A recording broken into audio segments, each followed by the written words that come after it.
This has been the story. Kaboom has not been pushed off the turrets until they grab it. And the Nexus turret almost about to go down. Alliance has too much on their plate to consider. That's the fight. The control onto left. They are able to take him down. Danagorn.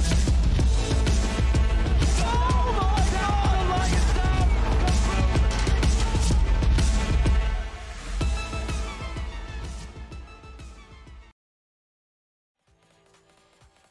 Welcome back, everybody, to the Mercedes-Benz ATK League of Legends Championship powered by Elgato and MSI.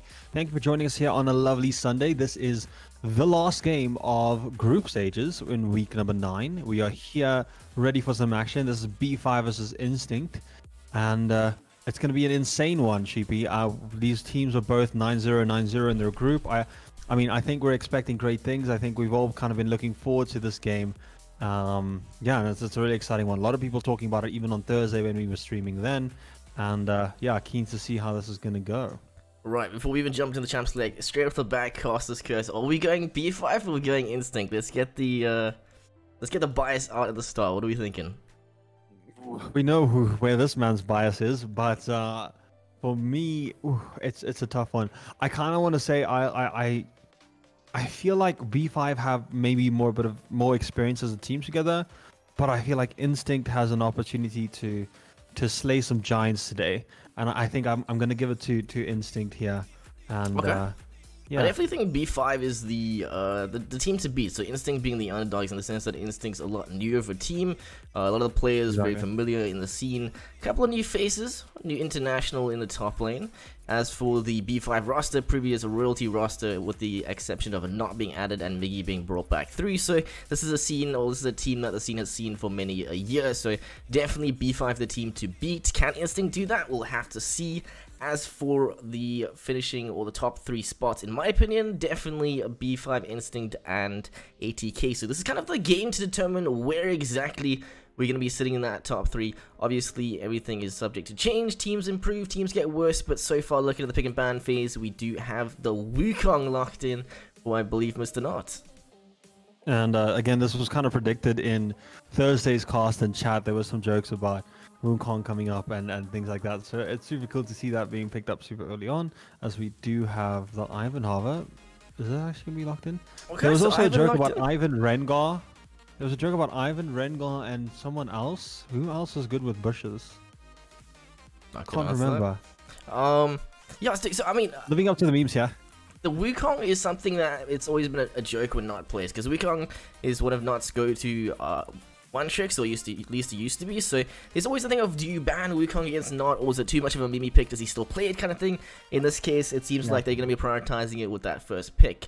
As for the Affiliates, that's one of the Ravens' go-to picks. I'm very surprised that they've let it through. They've gone for instead the Karthus, Gnar, and the Maokai ban, which are understandable. Gnar being Rosh's main top lane, Maokai being Yogi's main support, and Karthus being the go-to jungle for Janal. So we have Morgana on the other hand locked in, which is a really, really strong flex in the sense that it's become a very strong both jungle and pretty decent support. Yeah, and I think the Rumble ban is just to show, like, it has been very high priority at the moment. There's been so much talk about it. It's been showing up all the time during MSI. Varus has also picked up quite a lot in priority. So, good bans. These teams did scout ahead. I mean, they are 9-9 and going into this head-to-head. Again, like you said, there's quite a lot of it at stake here to kind of see where they fall in this in the top 3, essentially. Yeah, before we head into the next stage, which will be happening in 2 weeks, I believe. We do have some more locking ins coming in. There's a Morgana, which is potentially flex, support, and jungle, and the Ashe also locked into the Aphelios. Right, so Rakan, one of Yogi's go-to when Maokai banned, so no surprise there with that pick, as well as it synergizes quite nicely with the Aphelios. As for the Ashe pick, very high early game poke, as well as potential late game pick potential, but I don't know how it's going to do into this Jornal Red Raven combo, because they've got a lot of a lot of kill pressure in the early stages especially. Hopefully the Morgana Black Shield will help a little bit, but we will have to see whether they pair that up with a different support or not. Yeah, so I think it comes down to, is that a flexible Morgana pick right now? And Instinct is saying that is the jungler with the Karma ban coming out, unless Karma's been more popular in mid and top lane and I'm not aware of, but I'm pretty confident that's directed towards support, yeah. Seraphine's still open though, but I highly doubt they pick it here. I mean, Seraphine nerfed it, but it was Miggy's climbing champion. It's his solo queue ranked LP gainer, but I don't know what good it would be into the Rakan pick. Rakan likes to play into these squishies that he could potentially just look to try and all in. So perhaps picking Seraphine in this case is a little bit troll, and Instinct intentionally leaving it open. Yeah, and you also, I think one of the common counter picks into Rakan has always kind of been that Lux, and we've seen it time and time again. I'm thinking Lux also recently got a buff, so there's maybe an odd chance that it's That's because she got a new skin, that's why. A new skin for Lux, you have to give her a buff, because, I mean, Lux is one of the biggest money makers, you know? Gotta support, gotta give them more money, right, the small game development team, XD, So, yeah, and I've got a feeling of what we're gonna get in the mid lane for the Instinct side, but I don't want to say anything yet in case I reveal a strat that's not meant to be leaked, because, you know, hashtag not biased. So I mean, inside information. We need to get the Kayn Harvard here. Is it gonna be locked in? Kayn is in fact locked in. So maybe the mid lane pick. I don't know.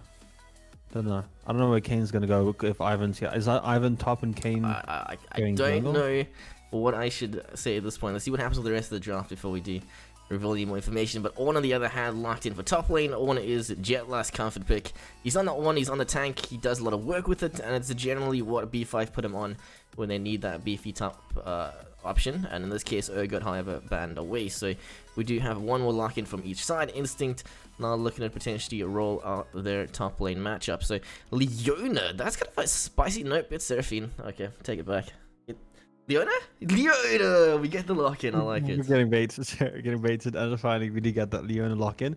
And yeah, I think at this point it's relatively clear what we're seeing from both sides. I think the Kayn is a bit of a question mark for me, but I'm sure you have a little bit more info over what's happening there.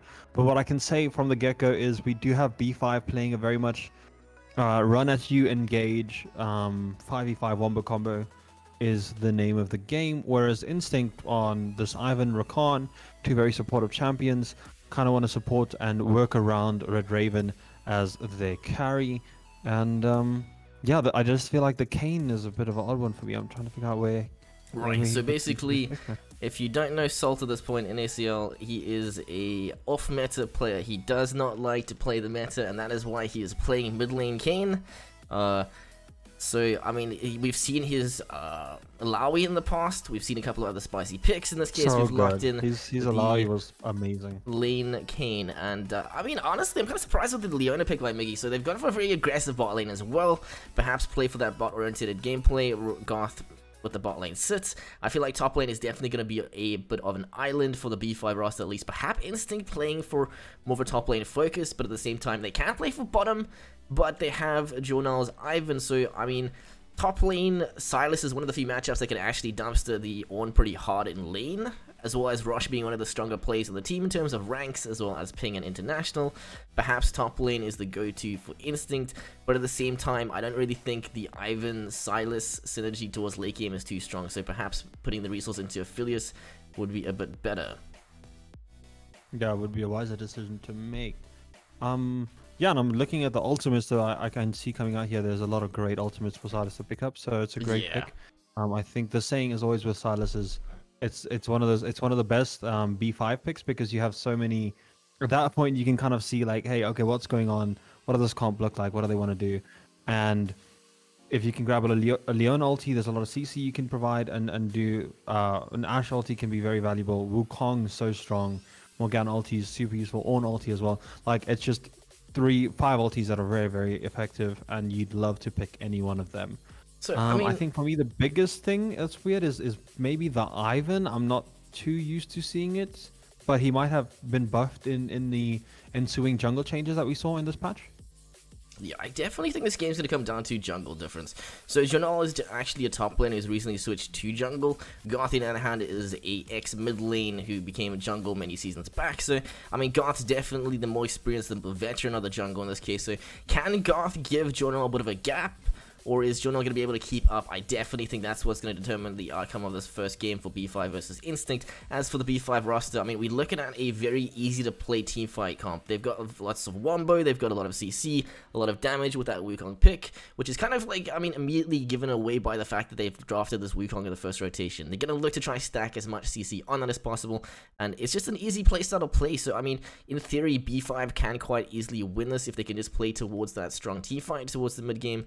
As for laning and the early stages, again, it's going to come down to can Jonel and Garth do enough work. Yeah, and who shows up on the day, basically. Definitely feel that. And I think the other interesting thing is this is going to be Wukong into Kayn mid lane, so that is maybe something that Salt set up for and is aware of. And it would be very interesting to see how that plays out. I think that is a melee versus melee matchup. And I've learned to not doubt the interesting off-meta picks that Salt does pull out, as he really popped off on an Nanawi that I was super unsure about. And I think they ended up... I think it was a game where Instinct had full AD, and I was like very nervous about it. And there was a Malphite on the enemy team, and I was like, this is looking dire. And then that Nanawi got like a quadra kill on a Dragon or a Baron. I remember that. Game over. I remember exactly what you're talking about. So I believe that Salt can pull this off, and I'm super excited. We'll see you guys just now.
Welcome back, everyone, to game number 1 of the series between B5 Esports and Instinct. Yeah, we are here. We are ready. We are excited. This took me a moment. That is not Int. It is Instinct. Yeah. And yeah, we're getting into the game, and again, super excited. I think the big focus is going to be on the junglers in the first 15 minutes or so, just looking to see what impact they can have. With the jungle changes, there is also quite a change in the meta. There's more chances for ganks as camps don't spawn as fast as they used to, which I think opens up quite a bit of opportunity for the Ivan, as we do get quick opportunity for pauses. We already have ready checks. Okay, I mean, let's take a look at the starting items and the summoner spells. Anything particular standing out? I mean, bot lane, we've gone for the Cleanse Exhaust, so no signs of a summoner heal. I mean, Cleanse quite understandable versus the Ashe pick. Ashe, one of those go-to champions and has a lot of CC, so generally you will take Cleanse versus it. As for the Exhaust, Yogi wants to play a little bit more for the combat, a little bit more for the lane phase itself, so we can expect a lot of back and forth in the bot lane, potentially an early kill. I'm looking to see who gets that level 2 shove in the matchup. Yeah. So, I mean, otherwise, pretty standard, just spread out and conquer. Make sure to cover the entrances, no real cheesy invades. I mean, it's an Ivan, so you've got to be very careful. He can quite easily look for that cheeky Q over the wall, so a Vision Ward at Raptors going to potentially deny that, and as well, like, just allow for the pathing to be tracked. Yeah, there's also Pixel Brush bot side has been warded by both bot laners, and I think for the early game the junglers are just going to be jungling until like 3:15 when we might have a scuttle fight. But in the meantime, for me, I agree with you. It's this level 2 scenario looking at the bot lane. What are we going to get? Is it going to be Instinct coming out ahead or B5 coming out ahead? And level 2, Leona super strong, and mid lane going toe to toe as well on these two melee champions. The Wukong are not a super classic, one that many of us know here in the SAC. Straight off the bat, Salt just looking to be very aggressive, not on the other hand able to trade back, so kind of an evened out trade. Was looking pretty good for Salt initially. Yeah, going very, very back and forth. We can also look at the item differences, as we do have Conqueror on both of them, and Ignite, but there is a Corrupting Potion on the side of Not versus the Doran's Ring. Kayn, on the other hand, has a substantial amount of like healing built into his kit, I believe. Oh, a lot of long-range perk. So, I mean, level 2 coming through for bot lane, favoring Instinct, but not really in a position where they can look to try and punish, but too close to the bot side. Turrets, so they're just going to look to try and allow for the wave to naturally shove back into them. You notice that beautiful ward that was placed by Salt there? He just got vision on Raptor camps, and so he knows where Morgana is right now, as he got a little bit of a push in there and just took that priority. And now bot lane should know that, hey, we're shoving, but we need to be careful. Morgana is close by. Top lane trade. So, I mean, top lane is actually going really, really nicely for Jetlass so far. He's pretty much even in CS, plus he has 3 Corrupting Potions. On the other hand, Rush already chunked down a half, as we do have a Rush a little bit late in that trigger pull, looking to try and take a bit of a back and forth top lane. So, like I said before, Jetlass incredibly comfortable on this pick. So, despite the matchup actually favoring Rush, it's not as easy as it should be. Yeah, I think Jetlass is so comfortable on the own. I'm sure he's got very, very many games. Bot lane engaged. Morgana attempts. Barney does find Yogi. Second dash now used as they are forced to flash out. Ivan showing up. There's Cardigan coming in. Yogi super low. The last one attack. Vanzor, does he get it? He does not. On the other hand, Raven super low. Red side TP looking to try join. It's going to be Silas.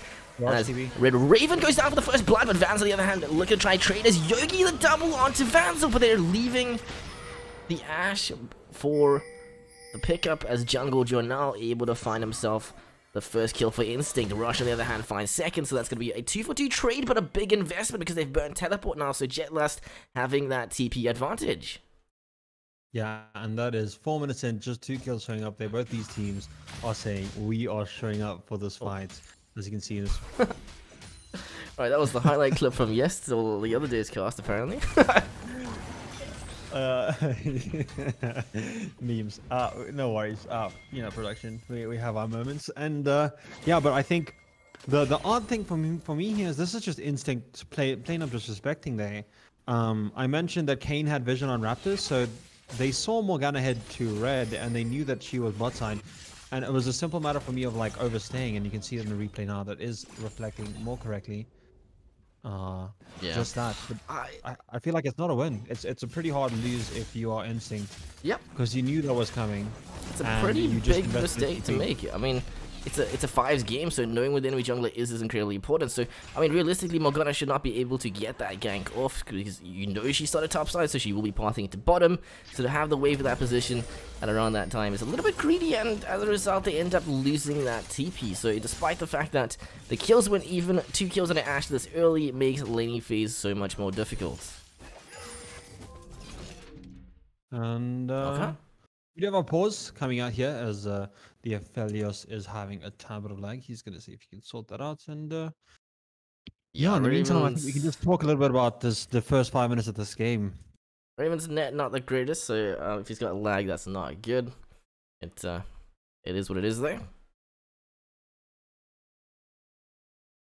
Right, so I mean, we get to look at our pretty faces. Yeah, we're what, like 5 minutes in? We've had 4 kills. Gold's pretty much even, actually, just slightly favoring the side of B5. Overall, I still think it's anybody's game. We haven't seen too much action, but I mean, I think Vans are now in a position to potentially take B5 to that first game victory, as he has been gifted pretty much 2 free kills at the start of the game, and that's pretty massive for an Ashe. So let's see what he can do with that. I mean, it is somewhat of a comfort pick from what we can see, but the ready checks are coming through. So let's quickly jump back into the game. Oh, maybe a little bit preemptive. Ah, it should be fine. Right, so taking a look at the items. We yeah, have items we can see. a Dark Seal for Jonal. That's kind of greedy, isn't it? I mean, that's a pretty big investment. 350 gold. He's 1 for 0 for 1, to be fair, but I don't know. He's banking on the fact that he's gonna get a lot of assists and a lot of kill participation in this game. So, I mean, it's an Ivan. Another thing to mention is that Rosh did pick up a kill, which I think is a positive for you guys because, or for Instinct, because for you guys, what are you implying, dude? I mean, as an Instinct roster member, sorry, I'm gonna work on that. And we do have this. Yeah, I just think Sylas is, as you mentioned, one of the high elo players. So, as we can see, this combo slightly favoring Rosh now, with a slight lead that I'm sure he's given himself. Also, we have armor and magic resistance being built on this Ornn, so not too focused on that AP damage in the top lane. Yeah, so I mean, top lane, we're gonna need to see some form of grievous wounds coming through from JLS, because I mean, Sylas is one of those champs that naturally just has so much healing built into the kit. So I'd like to see some form of Bramble. Yeah, also with the Kayn, there's just gonna be so much healing. I also do wonder if this is Assassin Kayn or Red Kayn. Yeah, Ivan also I'd like to say that it's gonna be Assassin Kayn. I feel like into this comp they don't really have that many tanks. I guess Miggy and Jetlass, Miggy being more of like an off tank, seeing as he supports. But I think that if you're gonna pick Kayn mid, it's gonna be the Assassin Kayn. Obviously, I could be mistaken in that one. Haven't really seen Soul play this pick too much, but I mean, with the nature of his champions, I think he wants to make the flashy plays. He wants to make the highlight clips. So I'm gonna expect a blue Kayn. Yeah, I think the reason I'm expecting Red Kayn is the Conjure, as we do get an engage on. Actually cancelled on the other side of the wall, but unfortunately the body does not find it. Is not now is here, and Yogi gets punished. So yet again, overextend bot lane being pulled out by Goth. So I mean, Goth showing us that he knows how to gank, he knows how to be on the map, and it's 2 for 2 so far. Yeah, but honestly, I feel like that was just a misplay from Yogi, not respecting the fact that there's the potential for a stun to come out down on him, and he just jumps over the wall, gets caught, and it just looks really bad. Yeah, bit of a disrespect. Yeah, at least wait out the stun and then try and jump over, because you have no flash. So if you miss the jump, you have CDs and you're dead. That's when you get the Ivan recall. Yeah, so this is the issue with Ivan, is that like he doesn't really have too much priority or too much urgency. He likes to farm up, he likes to do camps, and then basically become a secondary support as top lane. We have a bit of a double Forge God coming through. Unfortunately, Rosh not getting the recast. Will the CC for Jetlass be there? Flash, and then also the wrong direction, as he is going to be run down. Do they have the damage though? It looks like they should, and they do. Jonal finds himself the extra Dark Harvest stack thanks to getting the kill. I don't really think the kill onto Ivan is ideal, but I mean, it is extra stack, so that's gonna be Jonal finding himself his first gank. So I mean, that's 2 to 1. Yeah, and absolutely no one hitting the Call of the Forge God there in the top lane. Totally happens. I think your Rosh actually couldn't hit it because he was knocked up at the time, and Jetlass just I don't know if I feel like that was just a misplay. I think he tried to use the recast on the ulti as a skill gap, like a gap closer. I feel like he was trying to get further away by using the ult. Is that how it works? I mean, I guess so. I mean, you charge 4. Do you physically move? I'm not even sure. Yeah. I want to give him the benefit of the doubt, but I mean, definitely felt a little bit odd to our unexperienced top lane hands. And Vanzo, I think, is something we can talk about a little bit more while we have some downtime here. And by the way, while that was happening topside, we did get a dragon picked up. The Ocean Dragon going over to the side of B5, which is honestly great. I think they're happy to take that. They have quite a bit of scaling on their side. I think both these teams scaled. I'm trying to decide who wins this late game. Starting to see that Sylas damage coming through. Already chunking down Jetlass to half health. Not even taking any damage back. So I mean, Jetlass not chunk means he has to potentially reset. He has no TP. He's gonna be wasting waves. That's now Rush starting to use that matchup actually and casting the recon instead. Something to keep in mind is that Riftherald is on the map, so that potentially is the next objective to play for. But we do have Morgana looking to try sneak into that bot side brush. Ivan's bot side as well. But Ivan is recalling resetting though, so there's a good chance. Yeah. Just thinking maybe he sees something and stays, but instead does opt to back. Real question is, how far is Miggy off of that level 6? Does he have the solar available? On the other hand, Ashe sitting on her arrow means that there's going to be a lot of CC coming to bot lane in a few seconds. So Yogi and Raven need to be very careful not to stand on top of each other, because if they do get chain and CC locked, that is going to be another free kill into potentially Plate's bot lane. But on the other hand, Morgana opted to instead reset, doesn't want to overstay.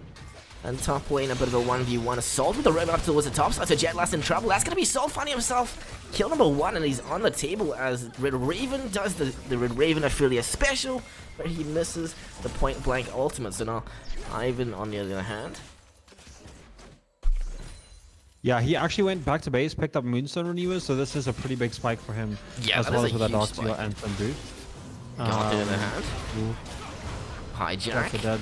Oh, looking for the stun. The chain is going to be the rush. Actually, look for the 1v1. Does he find the damage? Garth forced the flash out as the binding finds nobody. The Winions. Super close. Just nerve-wracking there. Garth cannot go down there. It's just, you can't. The Silas is already winning this lane so hard that getting any more behind or getting Jetlust more behind by giving a kill over to the opposing laner is the worst thing you could do in that lane at this point. No, nothing happened in the bot side. Ivan just heading back top side now. Happy as a fiddle. Right, so I mean, so far, Instinct able to quite nicely recover it. They were a little bit behind, and I mean, bot lane, we it's kind of even on CS. I mean, Vanzo 2 for 1 for 0, 91 farm versus Red Ravens 87 and a death. So we have a cheeky rotation now towards the mid side, perhaps a Rift Herald play. Otherwise, Drake spawning in 30 seconds. So all we know is that B5 are looking to be on the map right now and set up vision control. As for bot lane, Red Raven, your Yogi looking to try to shove out waves, potentially get that bot side priority for the dragon rotation. Yeah, so my question here is, does Ashe survive or die from these two? Not if they play it correctly. I mean, Red Raven has the cleanse. On the other hand, we do have not to do that. B5 are looking for the Rift Herald objective, as we do have the Hawkshot coming through, so they know on the map they are. Salt, on the other hand, finding himself a cheeky blue buff. So Rift Herald's going to be brought through. Do they look to try crash at top lane and give up Drake, or do they rotate down for the objective? Steal. I think it's a bit late for the dragon, so there will be a trade 1 for 1. Whether the Rift Herald is worthwhile being a Volta objective, only time will tell. Yeah, Vanzo was looking for a little something there, and I really feel like Vanzo has been one of the star carries on the B5 roster, and it's definitely a lot of pressure on him this game to perform. He has been given some kills, and yeah, he needs to really show up here, because Rosh and Journal so far have been performing very well on the side of Instinct, and it feels like Ivan and Silas versus the Ashe and probably the Knot in the Wukong. You know, the two highlight carries to look out for. Gotta keep in mind though that this B5 comp, it can quite easily just be a B5 dominated team fight if they can find the right engage. Even if Instinct may be starting to pull the game into their favor, by no means is B5 out of this. I mean, they just have such an easy comp to pull off. One good team fight, one good engage, and suddenly your entire team is womboed and comboed. Yeah, and I think honestly, the one thing I want to see is, I want to see how much Wukong and as well as the Kayn can do in fights. Just wait to see Kayn in the mid lane, so it takes me. Yeah, so we starting to hit that first mythic item on majority of the players. Ashe yet to really back, sitting on gold, as well as we have a cheeky stopwatch on Leona. So let's see what they be able to do anything with that. On the other hand, we do have vision set up coming through. Yogi prioritizing vision denial, as well as Journal, as they do look to try and siege tier 1 turret bot lane. Yeah, so Garth's on the top side of the map, and it looks like Instinct is trying to get as much vision as they can on the red side, which is hinting to me that there's a potential dive here, and Vanzo is definitely aware of this, playing very safe and just throwing in some blind W's there, looking to do some damage, throwing some volleys, constantly hitting people, just being aware that, hey, if I step up to my church here, there's a chance that I die. Garth now saying, hey, I don't lose all my jungle. Into the bindings, a chicken secured for Knot, 45 gold. We take those. Top lane slightly towards Rush. Lost division. Yeah, definitely in terms of CS, and with the few kills that he's picked up, he's very, very happy in this top lane matchup. And I do think as he scales up, the Sylas tends to show up more and more.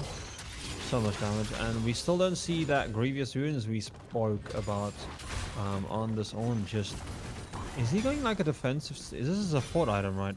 Aegis of a Legion, you build it into your, like, what's the name of that mythic?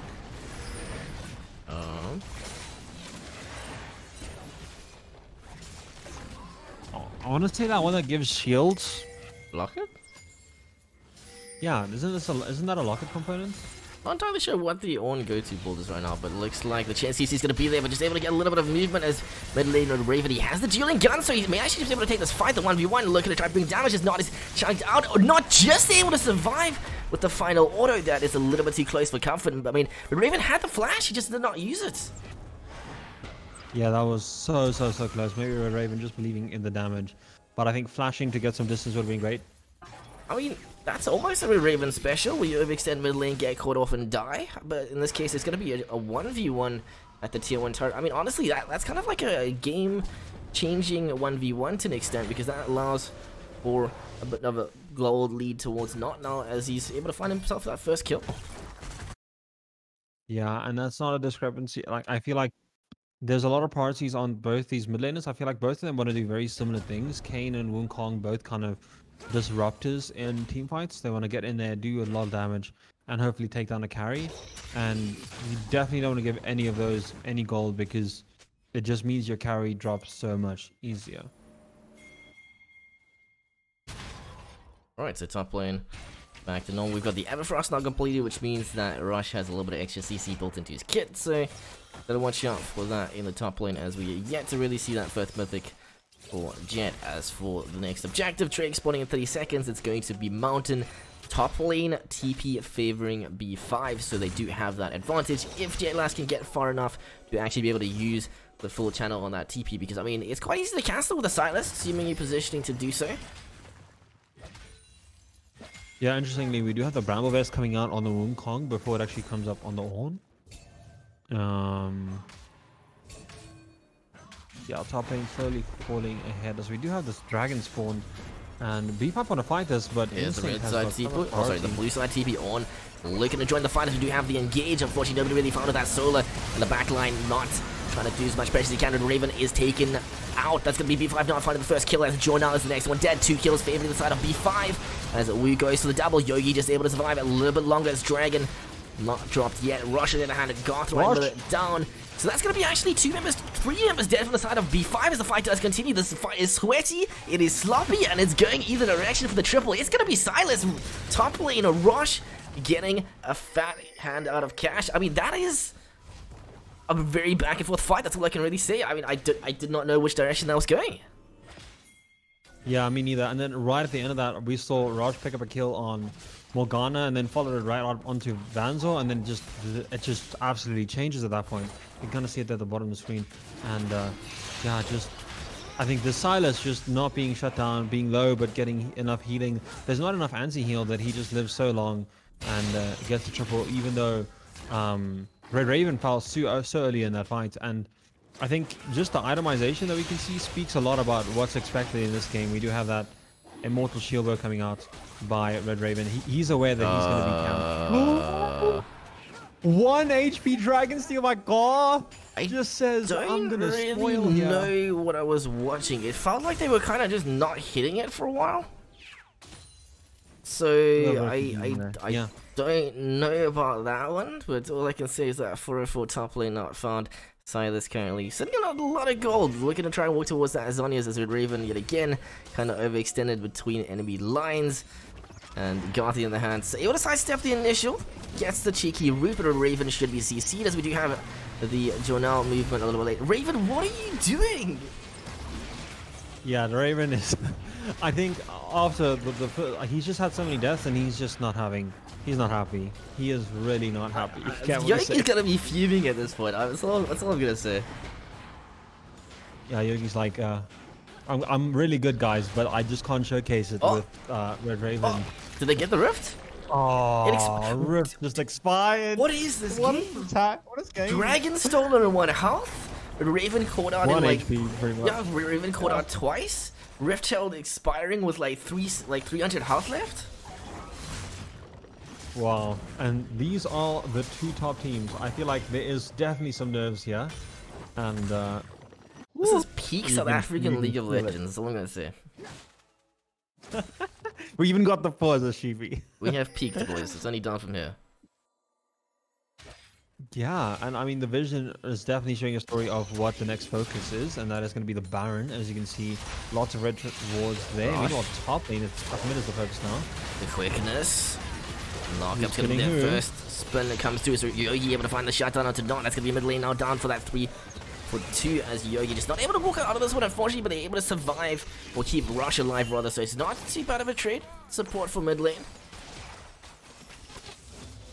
Yeah, definitely not a bad trade, especially since there was a shutdown on Not in the mid lane. So, gonna be happy to pick up a shutdown there for a support trade. And that bouncy went over to Rakan, actually. So, not exactly where you'd like it to be, but Rakan will be very happy to pick up that locket to hopefully keep Red Raven alive. So, we do get some vision being cleared up here. B5 Miggy just dropping some wards. Yep, Baron the next objective potentially. I mean, still 2.5 minutes left on Dragon. And but they've got Ashe Wukong, so the Baron isn't the worst, but I really don't see an early Baron being snuck by B5. It's a little bit too risky. So, I mean, Yeah, you currently, really need the diamond.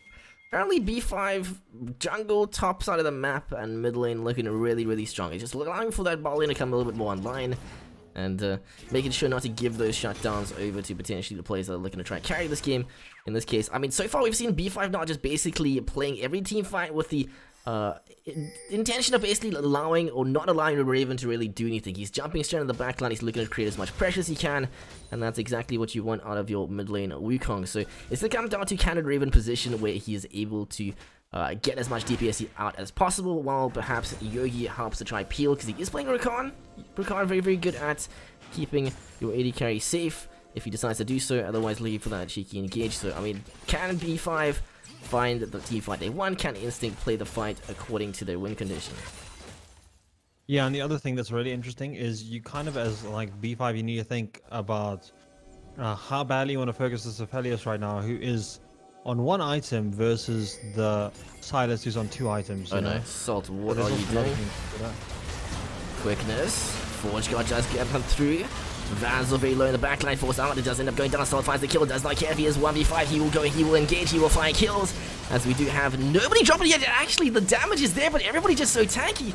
Unfortunately, Yogi will be the next one down as Jetlass, and Goth Black Shield says no, but the dash through rush able to find kill number 5. And this is going to be an instant T5 victory, it seems.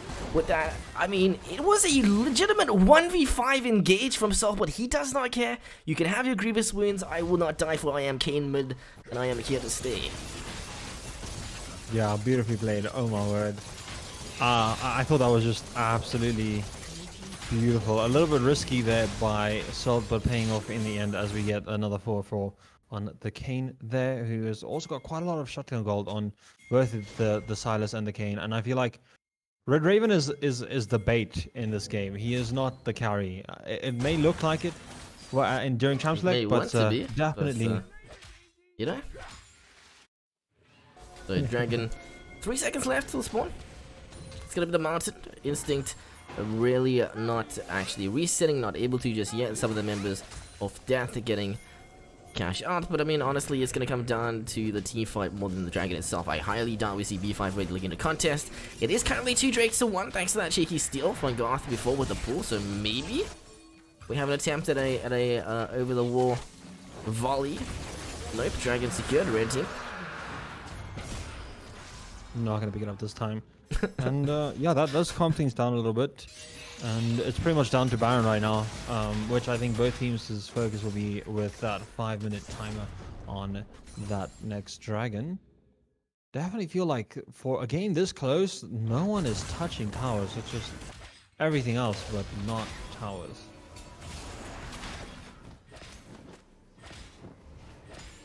right? So I mean, we started to get a little bit more cash into the Instinct roster. So like you said before, they haven't really touched the turrets too much, but we should start to see Instinct taking over a little bit more, assuming the teamfights go the same direction they have been so far, which is Instinct favored. So I mean, honestly, these fights have been incredibly close, very back and forth, not allowing for a lot of work to try to keep down Red Raven. But I mean, top lane, jungle, and mid just so incredibly fed. And I think Red Raven's having lag issues. Yep, Red Raven having lag. He did mention earlier that he normally lags this time, so he was hoping that he wouldn't. But you know,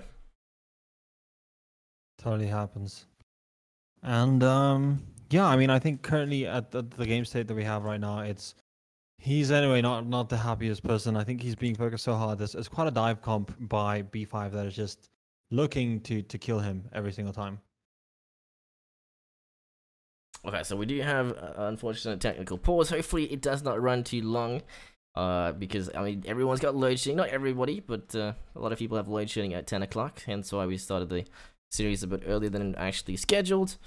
I mean, personally, I have load shedding. Do you have any idea why we have load shedding again? Stage 2? I'm guessing it's just winter, you know, and with the winter starting, everyone's starting to use more electricity. You're starting to see the heaters working overtime as the temperatures drop and people get cold and want to keep themselves warm. You know, there's electric blankets, all those things. And I think that just is where our load shedding is probably coming from. Okay, I'll take your word for that one. Right, so I mean, it's still the first game of the best of 3, right? So this comes down to, does the series go to third game? What are your predictions? Do we get to the point where it gets kind of dangerously close to load shedding, or do you feel like this is going to be that clean for 2-0? I said before the start it was going to be 2-0. As for which direction, oh, we got to resume. Yeah, we got to resume. As for which direction that 2-0 goes, it's anybody's guess. Yeah, definitely. And I think I mentioned it before. B5 is they have a nice front line, but the thing is they need to focus a lot on target selection right now, and it's been very much focused on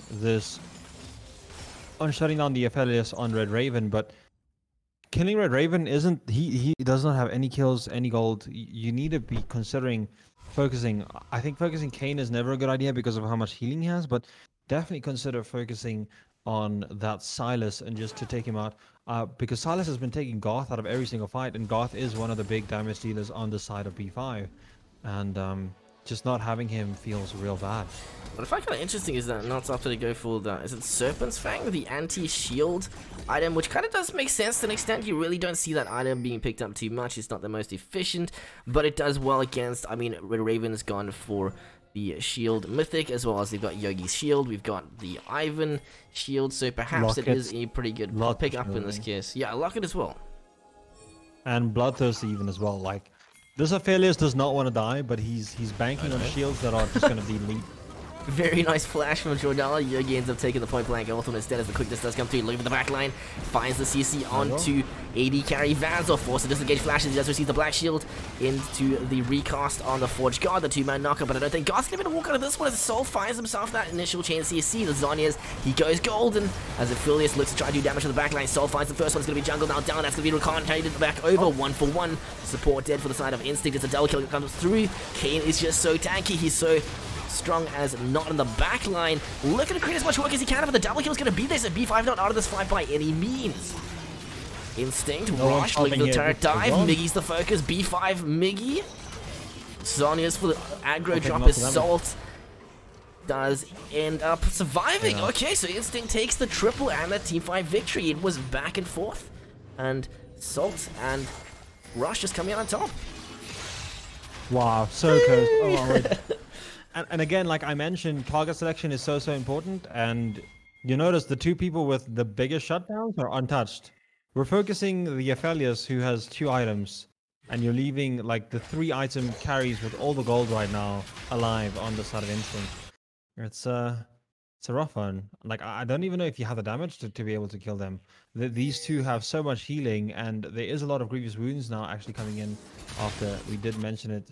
But, like, is it enough? Do you have the damage to kill the Sylas and Kayn through the healing and the ultis and just, like, the hourglasses? There is so much survivability on these 2 damage dealers. Yeah, so I mean, that's an 8 for 0 for 5 top lane Sylas and a 6 for 0 for 6 mid lane Kayn. So I mean, that's kind of scary. Rosh on the other hand finds himself the cheeky chain grab, but Goth Ride, Miller, Black Shield just gonna keep him un-CC'd, but that's not deny the movement as we have the support for jungle trade yet again. Yogi trading his life over as we do have next not looking to try to create as much damage as he can. Assault on the other hand, the heals are real, but there's no signs of too much grievous wounds. Assault is able to heal back up that mid lane Kayn pick. It just has too much healing. What am I watching, dude? Yeah, and again, it's like this time the Aphelios is not being focused, but they can't kill Salt. He just ulties last second when he's super low and gets out, and they also can't kill Rush. And if you can't kill these two super high, it feels like one of those games where you're playing against a lot of brawlers that are just like unkillable, and you feel bad. Not to be that guy, but yeah. I mean, this game's looking kind of done. Every fight from the first fight onwards has been incredibly close, but with each fight, Instinct coming out just a little bit ahead, and it's starting to accumulate. They're just starting to absolutely run through the B5 roster, and they're playing a teamfight comp, so if they can't win the teamfights, what do they do? Yeah, it's really odd because if you think about teamfights in this comp, you feel like it's a protect the ADC comp, at least with the Rakan and Ivan, and it doesn't matter. It just Red Raven dies. It doesn't matter. Forget protect the ADC. It's like the bruises will do all the damage while you're trying to kill the ADC. And yeah, looking so good right now. This Kayn is doing so much damage, and I don't know what to say. It's hard. It's very hard. I think you need to catch someone out. You have a teamfight comp, but you're not going to teamfight as B5 at this point. Right, so we've got Baron secured, we've got 3 dragons. This potentially should have been the soul, but you know what happened earlier. We're just not going to talk about it with that dragon steal. So, I mean, we've got one more Drake to play for, potentially, from Instinct at least. As for solo lanes, I like the fact that Raven is not pushing up with Yogi, because we know what tendency he has for that mid lane. Wave extensive. Instead, it's going to be Yogi looking to just empower the minion wave, get the shove using the Baron enhance, and he has the dashes to get out if they do look for a potential snipe. In this case, Wukong still top lane. And just like through all these fights, we've actually gotten to a point where there's quite a significant gold lead over to the side of Instinct. Honestly, Jetlus getting bullied off here, 2 levels behind that mid lane Kayn, who is 7-0-10 with just. The shutdowns have just been growing, and they don't even have deaths. This Sylas or this Kayn, completely unkillable at this point.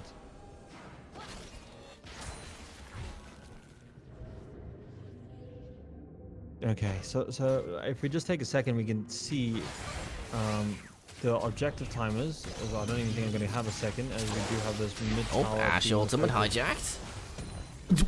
So much damage. What? He just got a chunk. Raven following it through. That's gonna be Ashe now dead. That's the ADC. A lot of the damage from B5 just out of here at the start as Rush in the backline. Not gonna go down for his first death just yet, as he's just able to survive with a slither of health left. But on the other hand, they have so much lifesteal, and there's just no signs of Grievous. Sure. That's gonna be the base now broken as Rush able to yet again hijack the next engage, and B5 Miggy is out of here for his death number 5. And we're talking about how Sylas has so many great ultimates to hijack, and we have to mention how great those AP ratios are. And when you have this many kills, you are going to be so happy. As we actually have we have this happen the other game as well.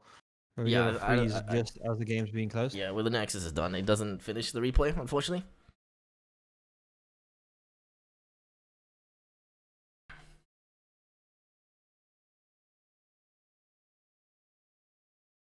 Okay, so I mean, that's game number 1 done. Done and dusted. Definitely not how I expected it to go. I feel like there was a really great teamfight comp there that just, and I felt like the protect the ADC comp was looking a little wonky, but who cares? The ADC can die. You have a Sylas. You have great ultimates to steal. You have a Kayn who doesn't die. You have this amazing healing. I don't know. I feel like there's opportunities for some reevaluations in the picks and bans, and yeah, just damn, such a close series. Right, let's take a look quickly at the post-game stats.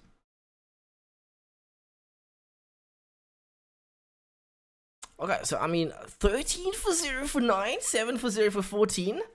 I'm not to be that guy, but I mean, mid top kind of fed a little bit. Just gonna put it out there. So I mean, good job to them. Rush showing us that he's very comfortable on the Sylas. I was looking, it was looking kind of shaky that initial level 1, but naturally he came a little bit more online, as well as I think honestly, I'm thinking Salt actually MVP of this first game. What are your thoughts?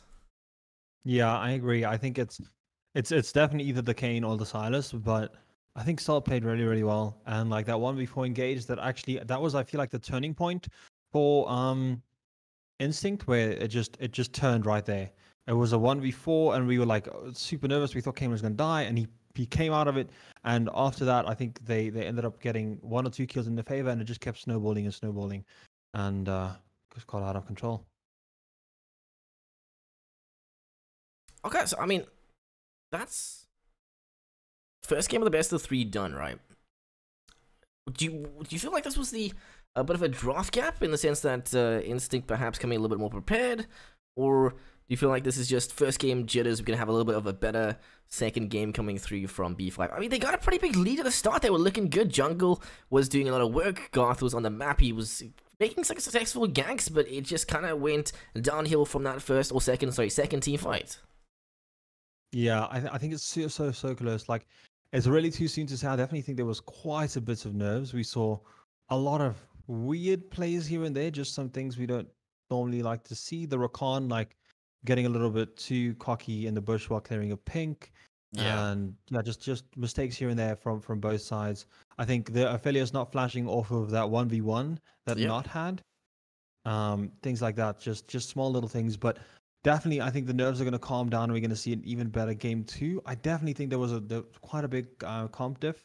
Like, you have tanks, but you don't have quite enough damage to sustain through or to deal damage through these sustainers in the likes of these bruisers, the Kayn and the Sylas. And yeah, the Wukong was doing the job that the Wukong wants to do, which is killing the ADC. But it doesn't matter if you don't have a tanky top laner. Like, if there was a mole fight, or some tanky top laner in the top side for Instinct, it's a different game, because then you only have to kill the Kayn still, and then there's no more damage left. But because of that super high damage on the Sylas and on the Kayn, it's like killing Aphelios is not worth much because of how much damage the other laners can do. Yeah, and, prioritizing. I mean, they made it through the game without dying. That's partly due to the fact that there was no completed Grievous items. Nobody really paying the full tax. Everybody going for the budget, 800 gold.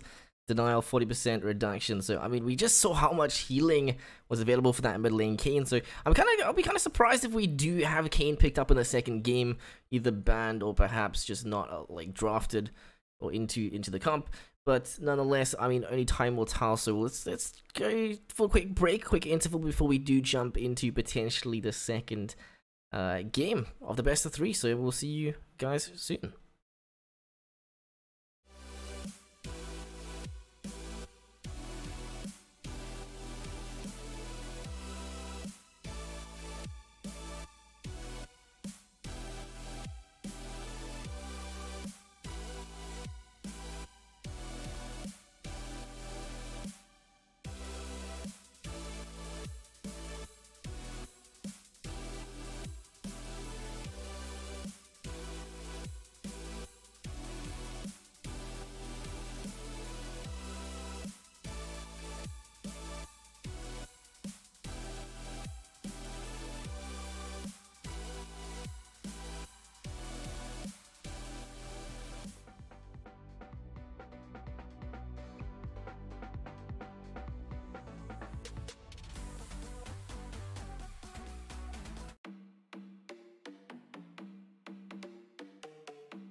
Welcome back, everyone, to the Mercedes-Benz AZK League of Legends Championship, powered by Elgato and MSI. We are here for game number 2. Game number 1 was an insane game. For those of you who may have missed it, we did start a little bit early at about 7:15 because of load shedding that is scheduled for later today.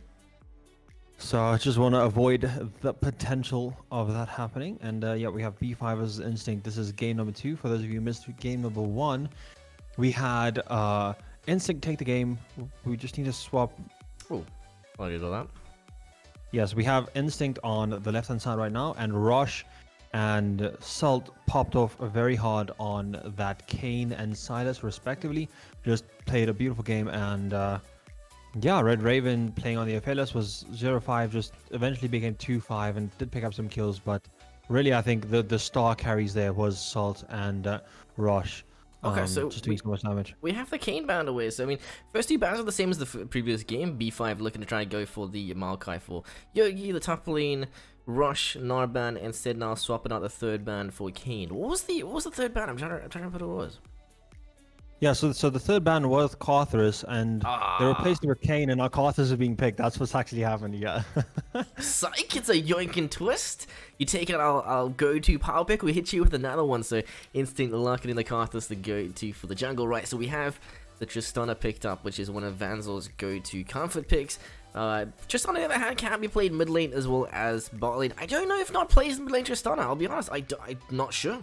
Is that a Rengar? No way. There is no way he picks that. I think that Rengar hovers a meme just based on like some of the chats we've seen on stream and previous chats. Not actually going to be locked in. So to get the Rakan hover. They're going to take away Yogi's secondary Rakan pick in this case instead. So, I mean, they definitely want to pick a jungle that's high tempo. You want to try pick something and potentially look to try walk into the Instinct jungle and look to try kill him in the early game and keep him down. An example being Lee Sin. I think Lee Sin, however, a lot more common in the lane than it is in the jungle now, thanks to the changes to, I believe, his E. But in this case, I mean, B5, honestly, with that Karthus first lock-in, they wanted to try and draft winning lanes because they need the priority. They need the ability to potentially just walk in and look for a cheeky invade in the jungle. But so they're gonna double down. Instinct lock it in the Aphelios. You leave it open, we will pick it. We do not care. We didn't have the greatest game on the in the first one, so let's try again. Let's see if it has any more success. On the other hand, we have the support hover. Yogi looking to potentially play some Raul. No, Trundle. Trundle. That's probably can't be jungle Trundle because we already have the Karthus picked up, unless Karthus is suddenly going to start laning. So I'm guessing that's a top lane pickup, maybe a mid lane pickup, because we've already talked about how Salt does not always play meta picks and likes his unconventional picks. So we should see what Not picks up here to round out the first 3 picks on each side in this second game of the series. I'll touch on the Trundle pick in a little bit. I don't want to give out any too much insider information, but Wukong again. So I mean, Not did some work on the Wukong in the first game. Unfortunately, just was not able to use that to the victory. But I mean, he managed to keep Raven out of the game quite nicely. So they're going to double down on that, lock in the Wukong for the mid lane again. Alternatively, they could always look for some form of lane swap, as we do know B5 like to kind of move around players a bit. Whether they'll do it in a series, I don't know. But they definitely have the option of putting Garth mid lane and not jungle, as we do enter second ban phase. So Fiora taken out by B5. Second time. Fiora was also taken out last time, so I'm guessing that is a power pick that Rosh maybe has shown up before. And the Silas is still available and was one of the big menaces of the previous game, just bringing out so much damage and really scary to deal with. Right, so we've got Instinct second rotation ban. They've gone for the Yoga again, so it looks exactly the same. Instinct not really changing any bans. If it works, why change it? Agreed. Definitely not seeming like they want to do any changes just yet.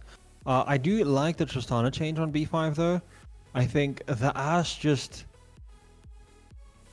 it was really trying, but there were just not enough DPS, and Not was killing Aphelios. But I'm again nervous about the amount of damage that we are seeing on B5. We need a bit more. There's not this jumping onto the Aphelios is not DPSing a whole team, and final ban on it means that Kindred. Silas also banned out as well. Kindred's got a nice pick into the Karthus thanks to the ability to cancel out his ult. But on the other hand, so they've banned the Sylas and they've left open the Ornn. So B5 may just go for the Ornn pick again in this case. They've banned out Urgot from the Instinct. So, I mean, it's definitely an opportunity. In the last game, we had the counter matchup of Sylas being locked in and basically just winning that lane through top naturally through the lane. On the other hand, Fiddlesticks. That is what I mean when I say you need more damage. Maybe Lilia would have been great as well, but Fiddlesticks does solve the AP problem that B5 was bound to have, and I don't really see Fiddlesticks walking in and punishing the Karthus though. I mean, late game fights for sure can do some work. On the other hand, something to keep in mind is that they have Trundle with no real tanks being drafted by B5, so that kind of loses a lot of value. On the other hand, we have the Lee Sin. Is it gonna be the Lane Sin? Question mark? Yeah, I'm guessing that's lane Lee Sin. It could be on Salt, but definitely could also be top lane. And now I'm just wondering, where's we need to see a support still. I'm so keen for this game. Trundle support with right. Graves, so we have jungle. Graves mid lane. Okay, wait, hang on. Let's wait for the final B5. Wait for the B5 roster locked in. I'm really keen for this game though. This is a spicy draft.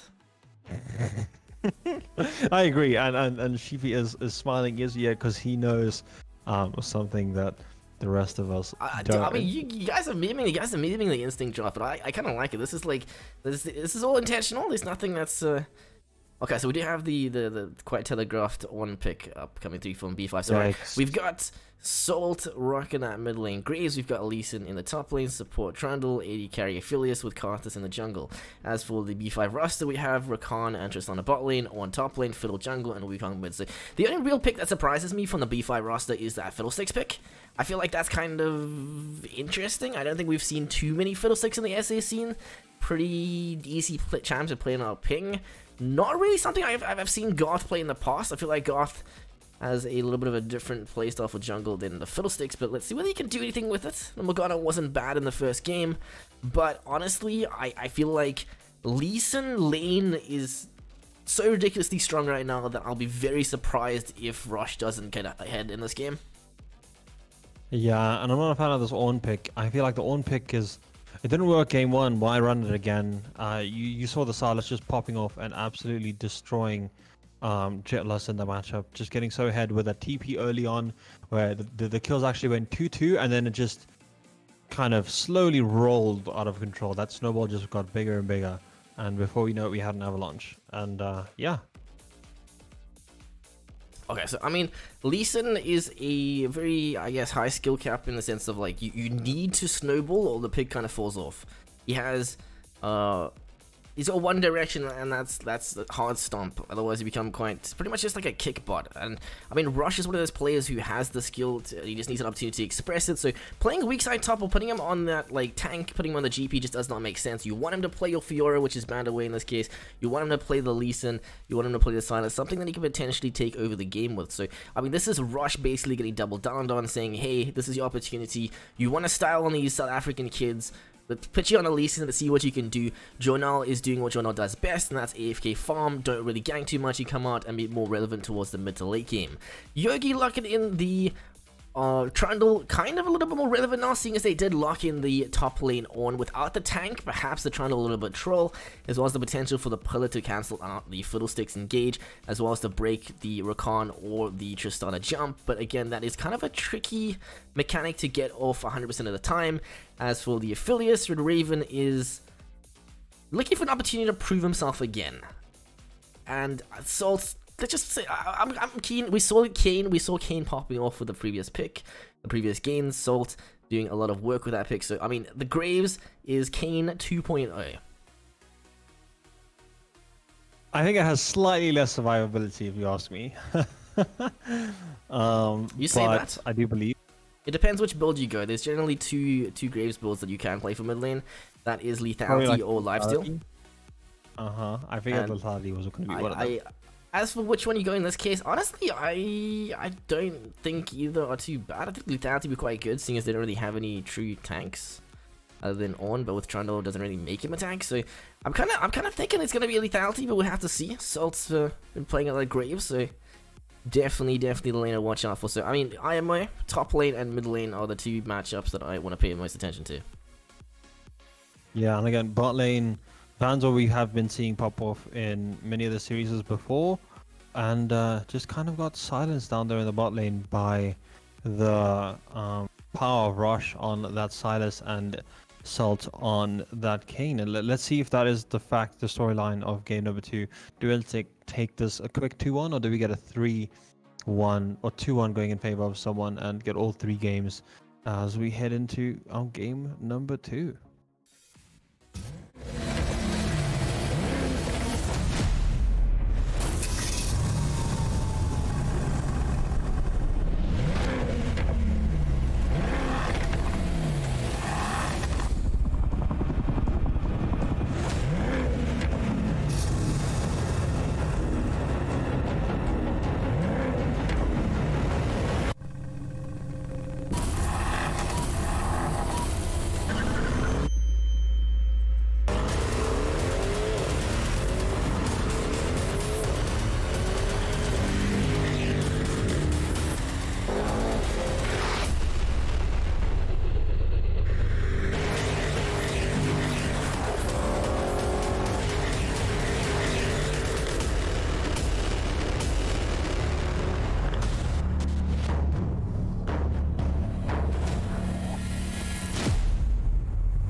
Welcome back, everyone, to game number 2 of the series between Instinct Esports and B5. Is it gaming or esports on that side? I don't know. But this is the Mercedes-Benz ATK League of Legends Champions Series powered by Elgato and MSI. And we are live for game number 2. Game number 1 was an absolute banger of a game, going just so close, toe-to-toe across the game. We had some early teleports and, yeah, no invades, except maybe potentially with Lee Sin and Karthus. No, sir. Just 3 gold for Journal picked up while clearing that Scarecrow on the opposing side. So Sheepy, talk to me. Tell me what you think. Wait a sec. Oh yeah, hold on. I just realized I haven't moved people around. I thought that was Trundle mid for a second, and but it is in fact the Graves mid lane. Guys, don't be fooled like me. Right, so we've got double exhaust bot lane. So with Raven as well as Vanzo opting to go for exhaust. Generally, the rule of thumb is if when you verse Tristana, you take exhaust, and as Tristana, you take exhaust to counter the fact that they're taking exhaust. So no signs of a summoner heal bot lane. As for the supports, both ignite, and in this case, we've got Miggy playing Rakan when we had Yogi play the last game. If you guys missed it, first game Instinct bot lane kind of trolled a little bit too many times, overextending, disrespecting the fact that the jungler can't be there, and as a result, actually B5 coming out quite ahead in the early stages. Do we have a repeat of that? Not too sure. Do we have Miggy showing us saying, hey Yogi, you're not the only guy who can play Rakan in this game?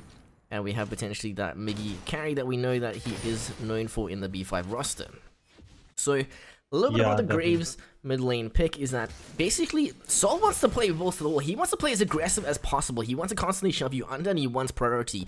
So I'm kind of expecting Journal to try to hover a little bit more on mid lane just to make sure that he's fine to do so.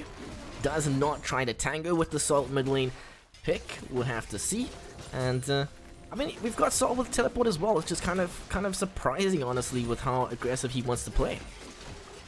Yeah, and like this is definitely, I think the other thing to mention is that both these junglers are farming junglers, so level 2 advantage actually over to B5 here.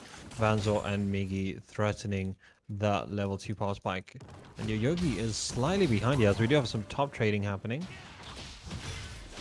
Alright, so the trades got even, actually, favoring Jet last even.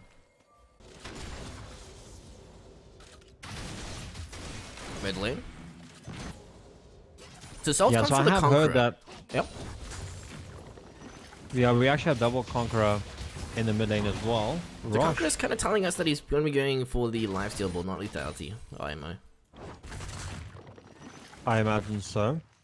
Yeah, maybe just not wanting to get too aggressive. Definitely, I think if you are playing lethality, you are potentially setting yourself up to get one shot by the Wukong.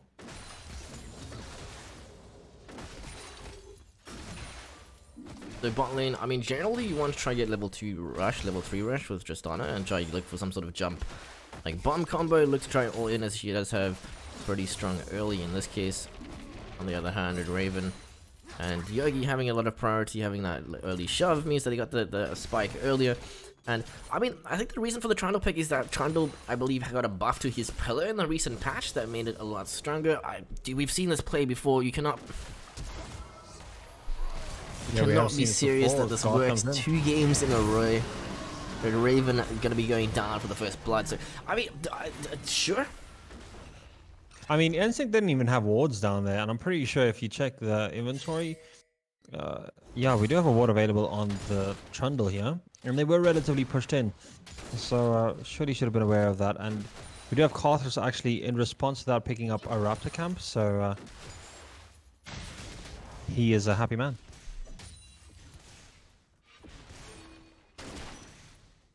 What else happens in that period? Mid lane, Salt a little bit overextended, bot lane, so now leak through to the mid. Salt does receive a lot of attention. The side's going to be the Miggy trying to go for the prediction, but the flash is no Salt able to quite easily just walk his way to this one. It seems as the popcorn should be there. Oh, Vanzor, 1v2 bot side, meanwhile. Gotta be able to make it out there. But Raven not quite having the damage. Just a big shove bot lane, top lane. That would have been a great opportunity to dive the Lee Sin if you ever wanted one, although maybe at level 4 on the Fiddlesticks, not trying to do any diving anytime soon. And you can kind of see that with that gank bot side, there's quite a bit of a jungle gap leading up now because of the fact that Jornal got Raptor's camp stolen. So it was a bit of an investment, and you really hope it pays off. Vanzor. Oh, this pillar is really obnoxious and making things difficult for him. Also, this wave state is really bad. I don't know. It's kind of shoving into Instinct. It's actually pretty good for them if they can thin the wave accordingly. Yeah. So I mean, exactly, but it's really bad for B5 because they're kind of in a spot where this could be frozen. Tristana naturally shoves the wave because of her passive. So I mean, like they can use that to their advantage and potentially look to try and set up like a slave, or keep the wave in a position where they can't necessarily get ganked, which is what you would have seen earlier in the game when the Fiddlesticks had just walked into bot lane through Tribush and caught them off guard. Because I mean, honestly, yeah, like Predator on Fiddlesticks is a. Don't think that's default. It's not uncommon. I've seen a lot of Fiddlesticks Predators running recently, so. Top lane on the other hand, Rosh not really getting too much of an advantage. He's up a little bit of farm, but we should start to see it becoming a little bit easier for him as he does pick up 1 or 2 components. Jordan on the other hand working his way towards top side. We do have Forge Guard brought through both level 6 now. That's bot lane, a bit of a back and forth. So I mean, nothing really too much coming through. So just going back to this bot lane matchup. The Tristana actually pushes, so having the wave sitting here is quite safe because she can't necessarily jump in with the Rakan, which means that you can quite easily farm. So this is kind of ideal for Instinct, letting the wave just kind of sit here. On the other hand, now Vanzor and Miggy trying to set up a potential engage, as Raven is quite vulnerable and has to kind of just give up farm now until the wave does shove back into him. Yeah, also Garth is busy doing Dragon right now, and notice that Karthus is topside and is hoping to clear that, as we will be picking it up in just a second. Should see it securing.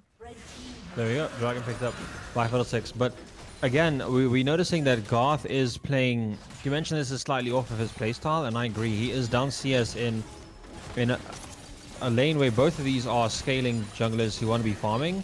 He's instead prioritized ganking over farming, and all his camps are up. Whereas if you look at Jornal, he's level 6 and has very little camps up, farming a little bit more. Got that global gank pressure now, so both leaving level 6 like you said. So I mean, Fiddle's been trying to be on the map a little bit more. He's prioritized the dragon, he's managed to pick up that mountain drake, but as a result, Karthus has got a lot of farm. Raptors.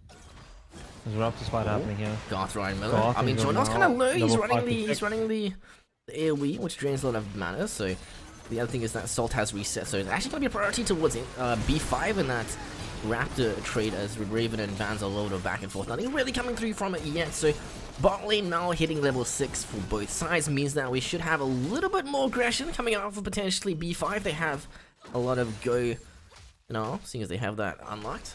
The quickness. Yeah. So that B5 aggression was just Garth going for that Raptor invade and spotting Carthus means the B5 know that there's no chance of a gank and they are safe to get a little bit more aggressive. Although not truly safe, as we do know that Carthus ulti can hit someone anywhere on the map. So Salt's flash still on cooldown as we do have a mid lane attempt coming through Fiddlesticks. Flashes through, Salt in the other hand should drop, he does, and that's going to be the mid lane kill in favor of B5. So yet again, this is kind of a ticking time bomb in the sense that Garth needs to be trying to be playing as proactive as he can, which he is. He's done pretty well so far, but he has to maintain this pace, otherwise Jornal is just going to naturally become this late game machine, which we know Carthus jungle does. It basically power farms to the point where it clicks R and your whole team loses half its health. So it's a bit of a ticking time bomb situation.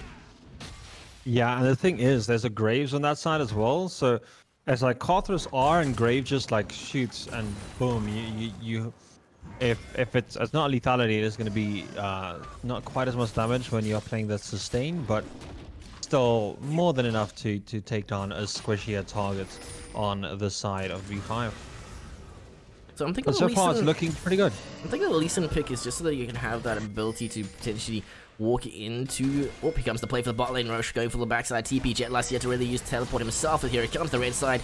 Look at Jordan as well. Tristana does jump. The kick used pretty early. Raven missing the point blank ultimate yet again as B5 Manzor does receive the Requiem. Unfortunately, actually, it's going to be Raven finally killing a Miggy as backline. Van's able to survive a little bit longer, but does Salt have the flash? He does the flash, order the Q into the potential double. It's going to be enough, I think. There it is. Yeah, double kill picked up by Salt, and that was just beautiful, beautiful. That double is just Salt being aware that he can rotate and pick up some kills there. Wow.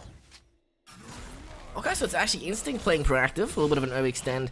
Vanzel taking a page out of the Red Raven Yogi handbook on that one, overextending, getting caught off, and it's going to be Instinct rotating down for the play. So instead, Garth kind of caught topside, means that he gets a plate, not really able to do the rift, unfortunately, and Instinct back on the map. Yeah, and Salt being on board, being on the board here is very, very important. You want to stay ahead or even with this Wukong, and that's exactly what's happened now. We do have some vision contest here in the bot river.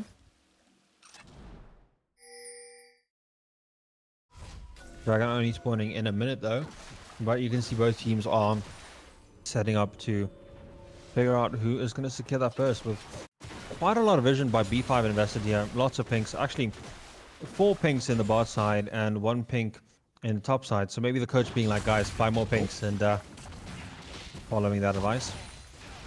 So top lane, we're going to start to see Rush having a little bit more kill pressure, I think.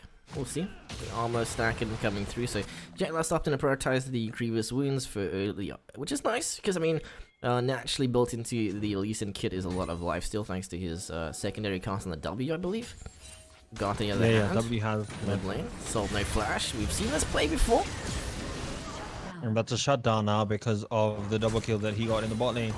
Going on to the Fiddlesticks of Garth. I can see Salt kind of fuming right now. Mid lane ganks. Yogi on the other hand. He's trying to be a little bit tanky, force a flash out, a little bit of health with the quickness should. No, the pillar. But no, Mickey igniting the wrong target. As Raven is here for the cleanup, John on the other hand finds himself the B5 night kill with Miggy. The new focus, but the trade over, the jungler now down exhaust. Disengage flash as he looks to pull damage. It's going to be the Aphelios. Wait, was it not, or was it Miggy that missed that ignite? Because they both are ignited on cooldown at exactly the same time, so I don't actually know, but the Rue's going to be there. Pushes them back. Yogi just able to survive thanks to their Guardian, Brock. Yeah, way too close. I'm generally not sure who messed up the ignite there. So much things happening there, and I mean, your Yogi leaving out of that is just so good for Instinct. It kind of, I think it ends up being a positive trade because of the fact that your Yogi never goes down. And they converted into a dragon at the end of the day as well. So very happy to see that. If you are on Instinct, if you're on the Instinct hype train here, looking at the, we say underdogs, but we just mean that really this B5 roster are giants to slay, having been in the scene and very well known in the many years that they have played. Right, so Raven has got his first items, first mythic, means that he's a little bit more aligned now. He's going to be able to put in the heat. On the other hand, Vanzel yet to really cash out, still sitting on just components. Rift Herald started up. Instinct Jonar. Yeah, Rift Herald. 2 farm, he's almost double Garth, as he's been playing that AFK Karthus playstyle that he's been basically speedrunning the jungle in practice still over and over again, and learning to try and be as efficient as possible. And it's starting to actually show. Yeah, I think just accepting the house gone and hoping to get some plays from Vanzel to get him ahead. Right, as well as first item completed, Lichbane, Ludens for Jornal. Sitting on 4 stacks of the Dark Seal. Ended up dying that last fight, but I mean, he ended up getting the kills or the passive stacks thanks to the assists afterwards. So, I mean, let's see what they do with the Rift Herald. Dragon is still 3 minutes out, so plenty of time to look for an opportunity to break first turret, first brick, and gold pretty much even. 14 minutes in. Yeah, very, very even. Both teams just going back to back, and I think there is an opportunity here for Garth to find a good ultimate and take that gold in favor of in favor of B5. Actually, recalls potentially. It's really risky though, because Garth is already so far down on the farm. He doesn't want to stay here too long. Why does it feel like Instinct knows something? Oh, they probably know that he's bot side. I mean, they have pretty good vision top side jungle, so they can assume that he is bot side. So it's kind of like they're finally playing a little bit more respectfully as Journal is here. All in. Flash, there it is. Raven, does he survive? Pops ultimate, gets pushed back, ends up living, but MIGY in the backline does end up getting the ignite off. So Raven doing the best he can, tries to sustain, but the DBS is enough. It's the tick the talk, it's the shutdown as MIGY finds himself the first kill. Unfortunately, no follow through. As the Requiem. Not quite enough damage on the Karthus, yeah. But he got Dark Harvest stack, so I mean, it's something. Yeah, I wonder, does he get a Dark Harvest stack for each person or just Yeah, for... I think so. Actually, I don't know. That'd be pretty bug. Pretty OP. You can actually just check based on how many Dark Harvest stacks he has. He has 4 stacks, so... Okay, I have no idea. Yeah, no idea either. Yeah, but I think looking pretty good here right now. It's still super close. The gold lead didn't actually change much. 300 gold now in favor of Instinct, where it was 300 gold. Actually dead even right now, as the gold updates further. But I do feel like Journal is getting further and further ahead in this jungle matchup. I'm about to say that Journal has almost the most farm in the game, but not quite there. 128 on Lee Sin, 137 on mid lane. You know the handle. They're gonna just try to basically fight for vision. Oh, MIGY. No. Chickens. Breads apart. Garth. He does not have the ult, so he needs to be a little bit more respectful. Can't really take a fight from the B5 side, so I mean these team fights are definitely winnable if B5 can find these pretty massive Fiddlesticks wombos. And mid lane is the shove at the same time. B5 have yet again a really strong team fight wombo combo with that Rakan quickness, with the Wukong trigger pull plus the Fiddlesticks. So if they can find a good engage where B5 or with Instinct on playing respectfully, in this case it looks like it may be right here. MIGY able to just back it. Oh, not really losing too much health, so you're doing the best he can to try to create pressure, but not really even having much gold on the support pick. So bot lane left in the 1v1. Red Raven taking a lot of damage. The exhaust does come through. The summoner exhaust and Vanzel forced to hop out to Red Raven. Requiem looking to try to do the damage. They have it. They do. Instinct now finding the kill on a Vanzel. So I mean, Vanzel doing exactly what Tristana wants to do. Wants to find that 1v1, but Raven reading it like a book, and Instinct taking a small victory.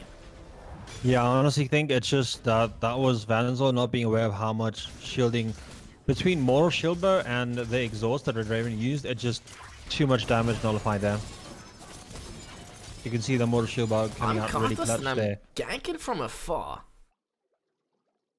So we've kind of gotten past that weak point that Karthus has where you're supposed to punish him and keep him down. Karthus, this is the perfect scenario.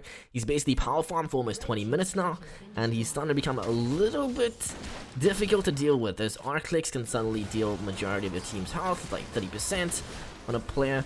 And that's going to make a lot of difference, because every time you click R, you're picking up a stack, you're picking up Dark Harvest, you're getting more and more ahead, and the later the game goes, the harder it becomes for B5 to kind of look to try and snowball this game in their favor, which they need to. Yeah, it's... Raven has flash. Raven's special flash. Oh, Forge God. Yogi the main focus, backline, big engage coming through for Miggy. Zazanias does come through. Jordan doesn't even have the AoE on just yet. There it is.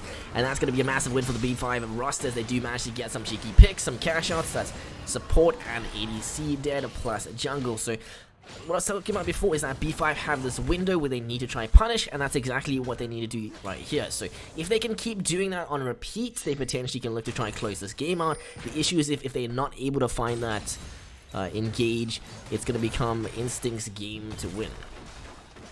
That was beautifully played, and it was like, as you mentioned, Chibi, like they have to start getting picks and being proactive, and boom, just like that, 3 kills picked up, and the gold is back to even, where it was slightly in Instinct favor a moment before, actually going slightly in favor of B5 after securing that turrets in the mid lane.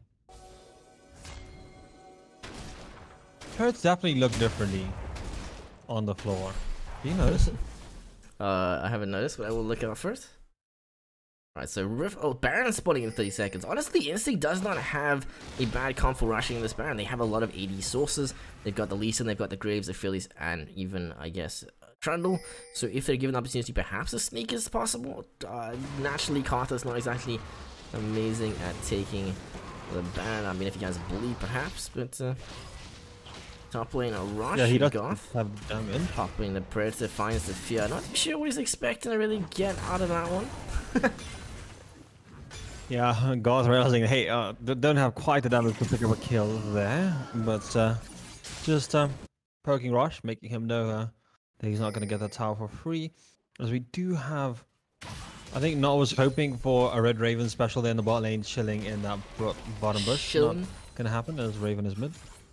And yeah, wars coming out across the board, as we do have Dragon still 3 minutes away, so definitely we're going to be looking towards that Baron in the next few minutes. And if we don't see anything happen on the Baron, I mean, I'm thinking, how does this... did we see Trinity Force on Wukong last game? I don't remember checking his items. Battle Wukong. Yeah, he's looking to try to delete some backline players. So, I mean, so far we've got the 0-for-0 for 3 top lane, Lee Sin not really showing too much. We had a really nice TP flank bot lane into an insect pick kind of attempt, but I mean, it's later the game goes with the top lane matchup. I feel like the Ornn becomes a little bit more relevant. Lee Sin becomes more of like a pick tool, more of a engage tool. So, I mean, they don't really need the rush top lane pop off because they have the Journal backup, which is the late game scaling. He's not got that 2 completed items, plus Dark Seal means that he's pretty fat, he's pretty strong.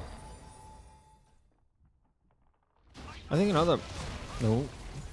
Rush looking for something, doesn't find anything. And another interesting thing here in this game is actually the Trundle pick. I'm not super used to it, but I'm guessing it's maybe something that's been popping up. You mentioned after the buffs to the pillar.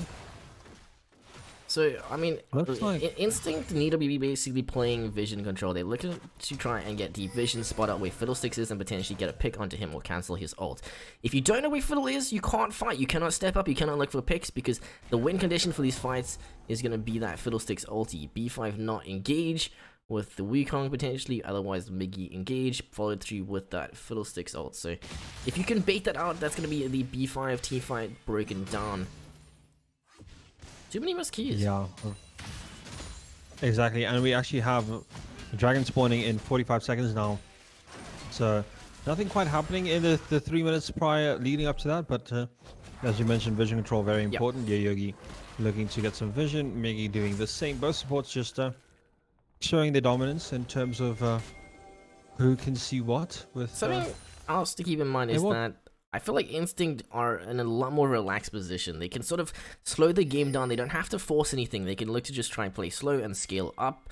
On the other hand, B5 had a little bit more of a we need to fight on repeat situation. Agreed. And Jetless does have TP. Looks like everyone is bot side, and we're going to get our next 5v5 in the next few seconds.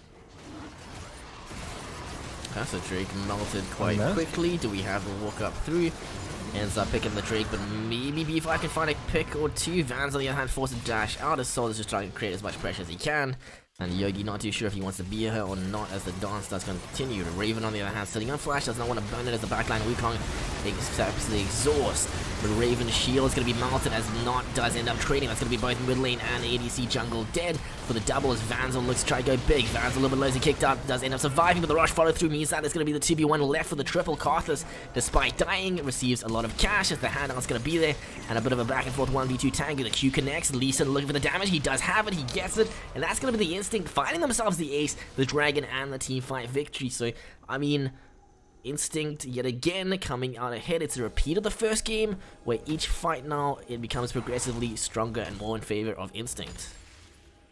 Yeah, and that was just it's so difficult to fight with a Karthus on the opposing team because people don't it's so easy to forget that there is a Karthus that just died who was doing so much damage on the just chilling in the middle of your team fight.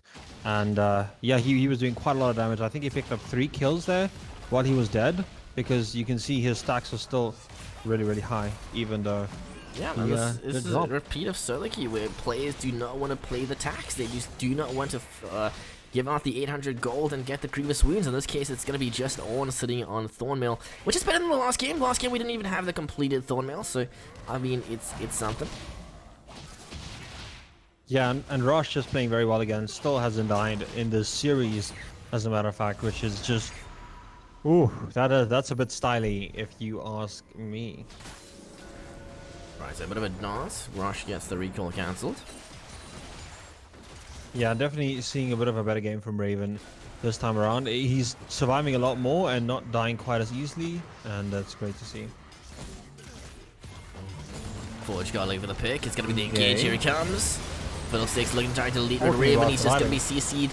The chains there plus the Zhonya's means that Goth's able to drop aggro, but looks like Trundle looking to try to put ulti onto Goth, makes him super squishy, and Sol just trying to clean up. Vanzel is dead. Jonal able to pull the last damage, and that's going to be Instinct looking to try to clean up that initial engage. B5 looking to pull trigger as Not is on the backline. Yogi may just drop, he does, and 300 gold bounty is handed over to Rakan, handed back as well. Jungle now dead from the side of Instinct means that the team fight is looking kind of good for Instinct thanks to Salt in the backline, but the Jonal Requiem. And yet again, it does not seem to matter how the fights are engaged because Instinct always just comes out on top. It's the same thing that we're sitting at. It's just like die the ADC, kill the ADC. Doesn't matter because the rest of the team's alive. Salt doing so much damage, Rosh doing so much damage, and Jornal had no mana there. Otherwise, that fight would not have gone as evenly as it did there. But yeah, him having no mana means that Wukong did do quite a lot of damage there. It kind of just feels like Instinct have come more prepared to the series. Yeah, and these picks are really showing it. Royalty playing the same playstyle 2 games in a row, and Instinct just having the answer. They're having their win conditions set out. Rosh getting a little bit greedy. Okay. That is Fiddlesticks all down. That's a pretty big key ability now burnt that makes B5 a little bit weaker. On the other hand, Yogi looking to try to do some damage yet again, and Raven just able to survive by a sliver of health in the 1v1 versus Vanzel as Yogi just trying to create pressure. He doesn't have damage, but he has CC, has slow as the engage comes through. Jet last for the Forge God finds the knock up in the backline. Jonal not really able to enter the fight just yet, as we do have the knock up onto the Rosh. Chunked down pretty hard, able to hop his way out of this one. The pillar's gonna be there. Oh, dude, Raven again with the missed ultimate. How? So close yet so far. Yeah, and honestly, I do just. Have you seen Vanzel use exhaust this game? Just as a side note, because I haven't. I'm not too sure. I think he's perhaps keeping it for the rush engage or the Salt. I don't. Keeping it for the next game because we're 27 minutes in. Late game scaling, couple. Yeah, but as the game continues, and yeah, it's still looking really close. Although it definitely feels like Instinct is coming out on top time and time again. And So- yeah, the goalie definitely favoring them slightly at this Let's point. look at the builds. I mean, look at Red Raven, look at Salt. They've both gone for incredibly heal-based sustain builds. So, like we said before, the Grievous Wound's going to be super effective. In this case, Miggy, look at her try walk up a little bit too far, gets chunked out. And we should have another potential fight coming through. So, Garth is shown on the map, means that he can't really look for that Fiddlesticks engage just yet. As the back line, there it is. Not looking to try to run through. B5 looking kind of good, but it's going to be Jornal popping the ult for the Death Realm as the trade back through. That's going to be Carthus finding 2. The damage is just too much at the stage with a triple completed item plus 17 stacks. Magi's for Carthus. It does not matter how good of an engage you get. Carthus is just going to be too strong in these fights. I don't want to be that guy, but the series looking kind of done at this stage. Yeah, honestly, it just feels like this Carthus is hard to deal with at this point. Just you can't pick Fiddlesticks into Carthus and hope to win the game. It's kind of what I'm thinking. You have to snowball. Maybe a little. Yeah, and Fiddlesticks just wants to do what Carthus does, but he doesn't do it as good as Carthus does. Yeah, I mean, if you're given Carthus, you have to either snowball lanes incredibly hard in the early stages, which is what Garth tried to do, or be able to chain win these fights using the pick itself, which was the Fiddlesticks, and it was looking kind of good until it wasn't. I mean, Jornal did a very, very efficient clear, it seems. He's kind of speed ran the jungle, he played PvE, and he came out incredibly far ahead, and as a result, he's just basically doubling down, and that lead is just compounding. Yeah, ADCS difference in that jungle. It's the biggest difference that we are seeing in this game. Everyone else very, very close in terms of farm and overall CS, but Jornal just 2 levels up. It's the playstyle that Jornal likes to play. He plays the Ivan, he plays the Carthus. He wants to AFK farm, he wants to play Path of Exile, he wants to clear camps so his team hopefully does not die. And in this case, it seems to be working out quite nicely as we do have Baron now started up. Plus, they have the Soul, but on the other hand, Yogi looking to try to create as much pressure. Baron currently half health. As we do have Miggy looking to try step in, the Wukong looking to try and create as much pressure as he can in the backline. Jornal the main focus, but it does not matter. It's Carthus. The Zhonya's does come through. He's golden, and Not is now down. Salt finds himself that cheeky kill as the first member of the side of B5 now dead. No, that is not what you can do as Carthus. That is the one golden rule. Do not ult when you're alive. So that's going to be the cancel, which means that a lot of damage from Instinct is done, but it does not matter at this stage as they've just won too many consecutive team fights for it to even be relevant. I mean, Rush is not even in this fight, so the Baron was cancelled, but the team fight still going in Instinct's favor so far. Yeah, Not is trying.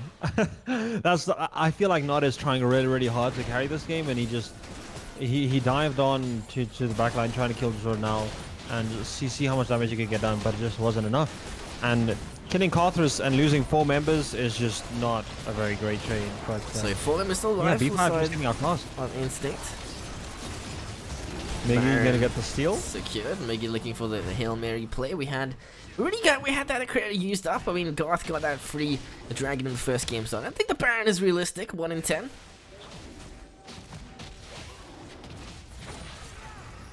Yeah, Rosh is still 0 deaths in this series, looking really good. Even got quite a big shutdown.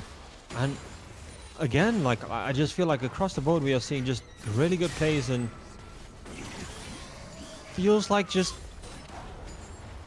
comfort, you know, B5 sticking to comfort, and it's not working out. That window of opportunity for B5 to really actually have... Oh no, not again. Yogi, what are you doing, friend? Okay, so support picked off. He's gonna mana.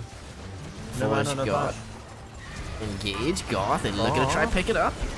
Shield's gonna be the Jornal just end up dropping. He has the AoE, the global Red Raven. Fans will kill. 4v5 does not matter. So good, but it doesn't matter.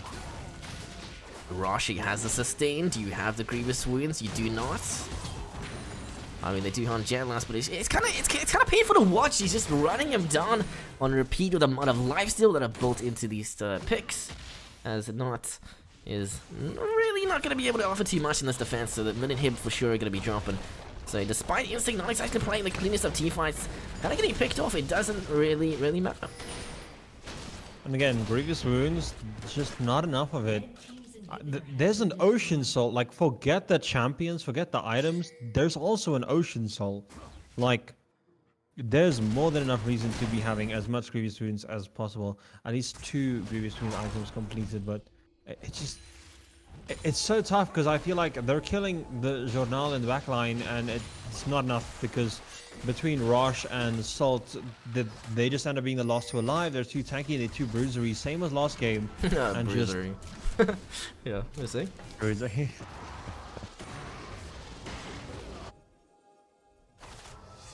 So yeah, I don't know.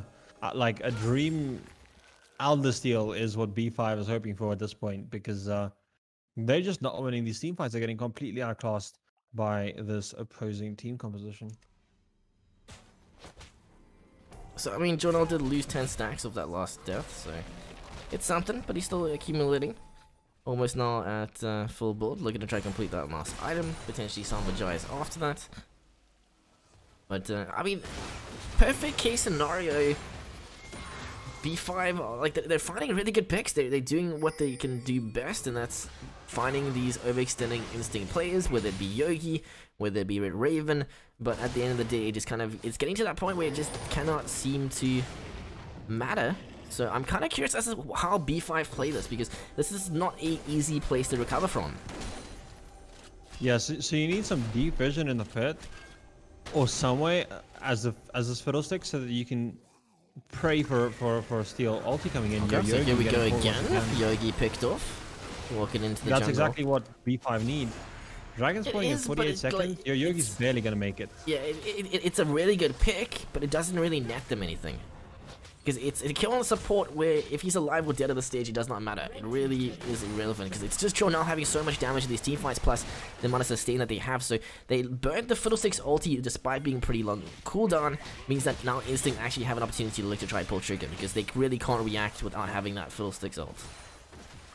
Yeah, the only thing it does mean is slightly less vision control, as your Yogi is has the most pink wards. He's got the sweeper.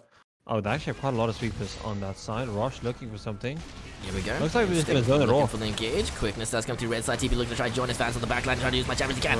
Not going through. Journal goes gold on the backline. Sol finds himself exhausted. Looking to try to stay, but he does end up dropping. That's gonna be our mid lane dead. 4 kills or 4 deaths as Karth is the next one to drop. As he should look to pop ult, and B5 does not die. He does! The damage is just so much as they end up trading back over. So that's 2 members dead for the side of Instinct to the one from Not. Alder Drake on the other hand still up, but you cannot look to try and go for it from the Instinct side because Garth is still alive. He has Smite. Yeah, so this is B5's dream. Popcorn. Beautiful. Rosh in the backline. Fiddlestick's ultimate back off cooldown. Exhaust is dropped onto the Fiddle though. Red Raven finds one. Miggy is now down. And multiple members dead as Jetlass on the backline. Rosh looking for the damage. He has the heals. He has the double. The over the wall hop. The skip. The jump. The Q. The Rush. Damage. Does he have it? The kick. It will be enough. And the triple is there. It's going to be Instinct finding themselves. T5 victory plus the Alder. They could honestly end through mid. They have TP and Rosh. They could literally just push through mid.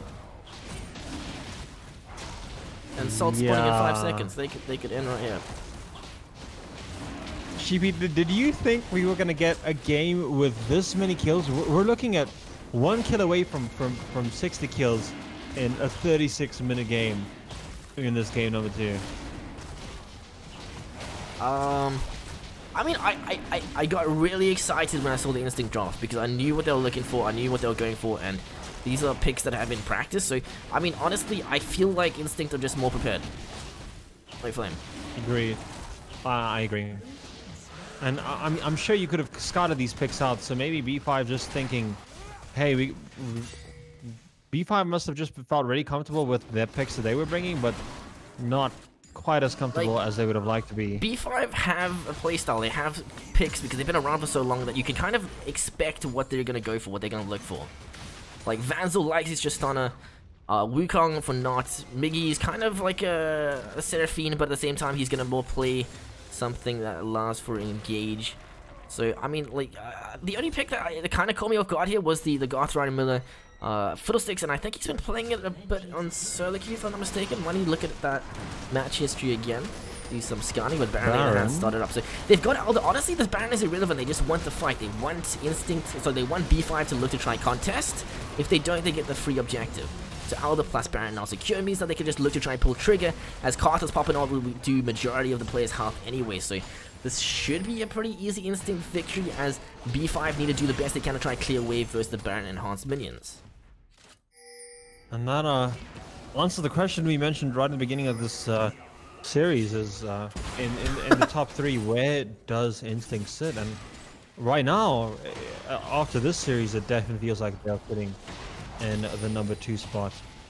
Question is, can they take down the number 1? Can they reseat themselves as champions? Ornn, full tank, just getting melted there as the base is under siege, and honestly, this base can just fall. Fiddlesticks looking to trigger. Backline, that's going to be not Garth is dead. Royal Garth right in the finds one. Even Raven in the hand, taken out. Not as Garth is down, and that's going to be the B5 roster pretty much dead as the gates are opened and the Nexus inside. So game number 2 looking to be Instinct side victory as we do have the last ditch efforts, but I mean, that's done. GG, well played. Series Instinct. Wow, what a series!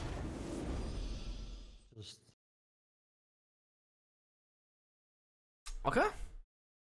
I'm kind of speechless. I definitely agree with you. Instinct just prepared so well for this one and showed up today. Wow, just I think Rosh and Salt just popping off beautifully in both game 1 and number 2. Just wow. Take a look at the post-game stats quickly.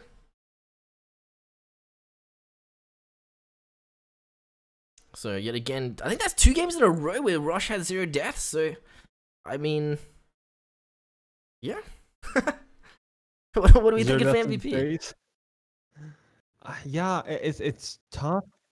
I think it's obviously between, for me, it's between, in this game, there's Jornal that also comes in, but if we're talking overall for the series, Jornal was not looking quite as strong in game number 1. Damn.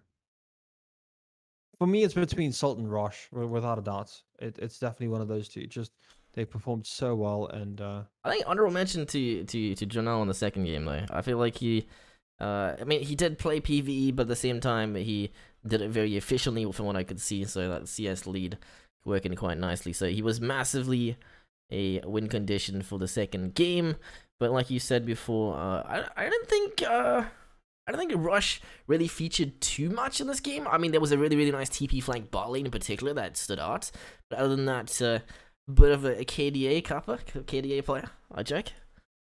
I mean, he did get a triple kill at some point in one of the big fights, and it was pretty much a lot of the time it was same as last game, where instead of the Sylas and the Kayn running wild and just going crazy, we had this moment where we just had this crazy Lee Sin and Raves. I mean, it just, yeah. And Jornal definitely so much credit to him in this game. He was doing so much damage, and he had to be focused so hard because of how much damage he was dealing. It's just, yeah, insane. Okay, so we'll see if we can get a quick post-game interview with any of the Instinct players. But, I mean, overall, the series done and dusted. That was the hype series of the leg, I guess. The final one as well. Game 2, week 9. That is a substantial amount of League of Legends. Ooh, can you believe it? Here we are. And it just feels like we just started the series, and here we are at the end of group stages, heading into the next phase soon, which will be starting not this coming weekend, but the weekend following that. So I believe the 22nd and 23rd is the weekend that we are on a break. And then on the 29th and the 30th, all the teams are back, and we are having, I believe, a round robin. So it's going to be very Rumble style, super MSIE, very like everyone's going to be throwing shots at everyone else to see who makes it to the quarterfinals in the following week. And we are going to grab someone for the post-game interview in just a second. Alright, let's see if we can grab Raven quickly.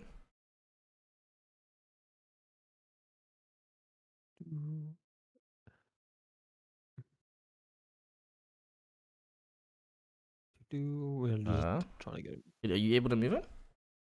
Let me give it a shot. Sure. Literally can't. Like, yeah, wait. Getting close. Oh. I can't move him. Like you can't drag. And nothing happened. No, I Wait, dragged I him gotta- up and he couldn't move to live. I'm slowly So- moving him up the server. There we go. Oh, we can't. Okay, He it's doesn't get to moving. live. We're done. We're done. What the hell Yo, is happening what's here? up? How's it? No, what's up? Wait. Okay. Okay, I mean, congrats on the victory. Yeah, thank you. Thank you. It's kind of sad that I was lagging, but that's fine. I haven't been lagging the whole week, and then today, I don't know, maybe it's due to load shedding and like, I don't know, like, That's definitely possible. or Yeah. something.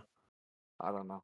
I feel like you were having a rough game. Definitely focused by that Wukong, and Dude, yeah. it's fine. It was losing the game for them. Then hard. you Just- take one for the team. Just be like, carry me, guys. I'll be. Yeah, I'll be the dude, base. I'm used to it. I'm joking.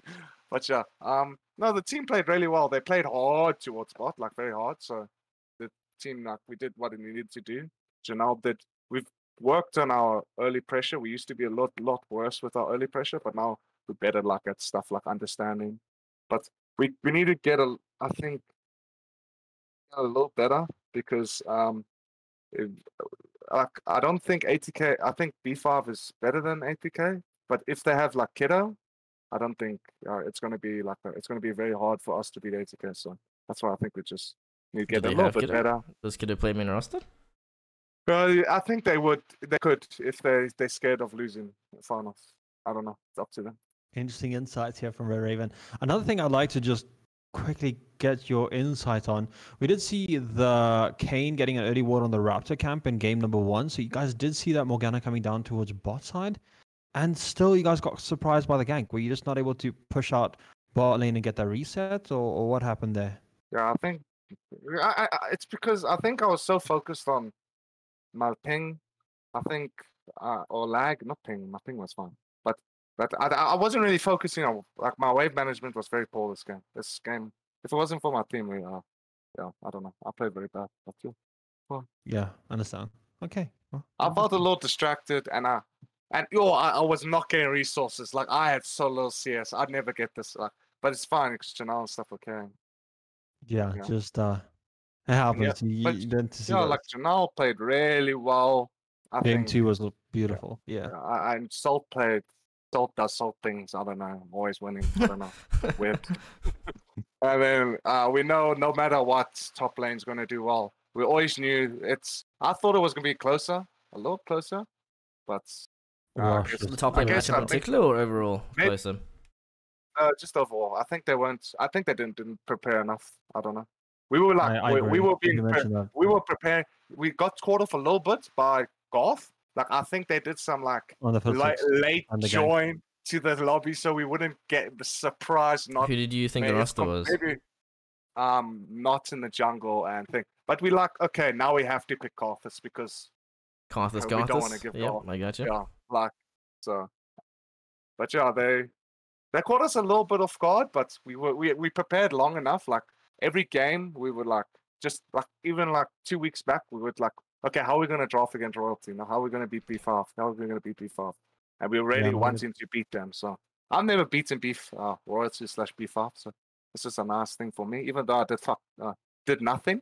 It's still nice that I Red Raven and- achieving some milestones. Super happy about that. And it's great to see in the scene. I feel like the competition is just getting stronger and stronger. And honestly, I'm just trying to think, like, where does this put things against ATK? I wonder if ATK can handle these interesting picks that you guys have pulled off as Oh, yeah. well as That's the thing about our team.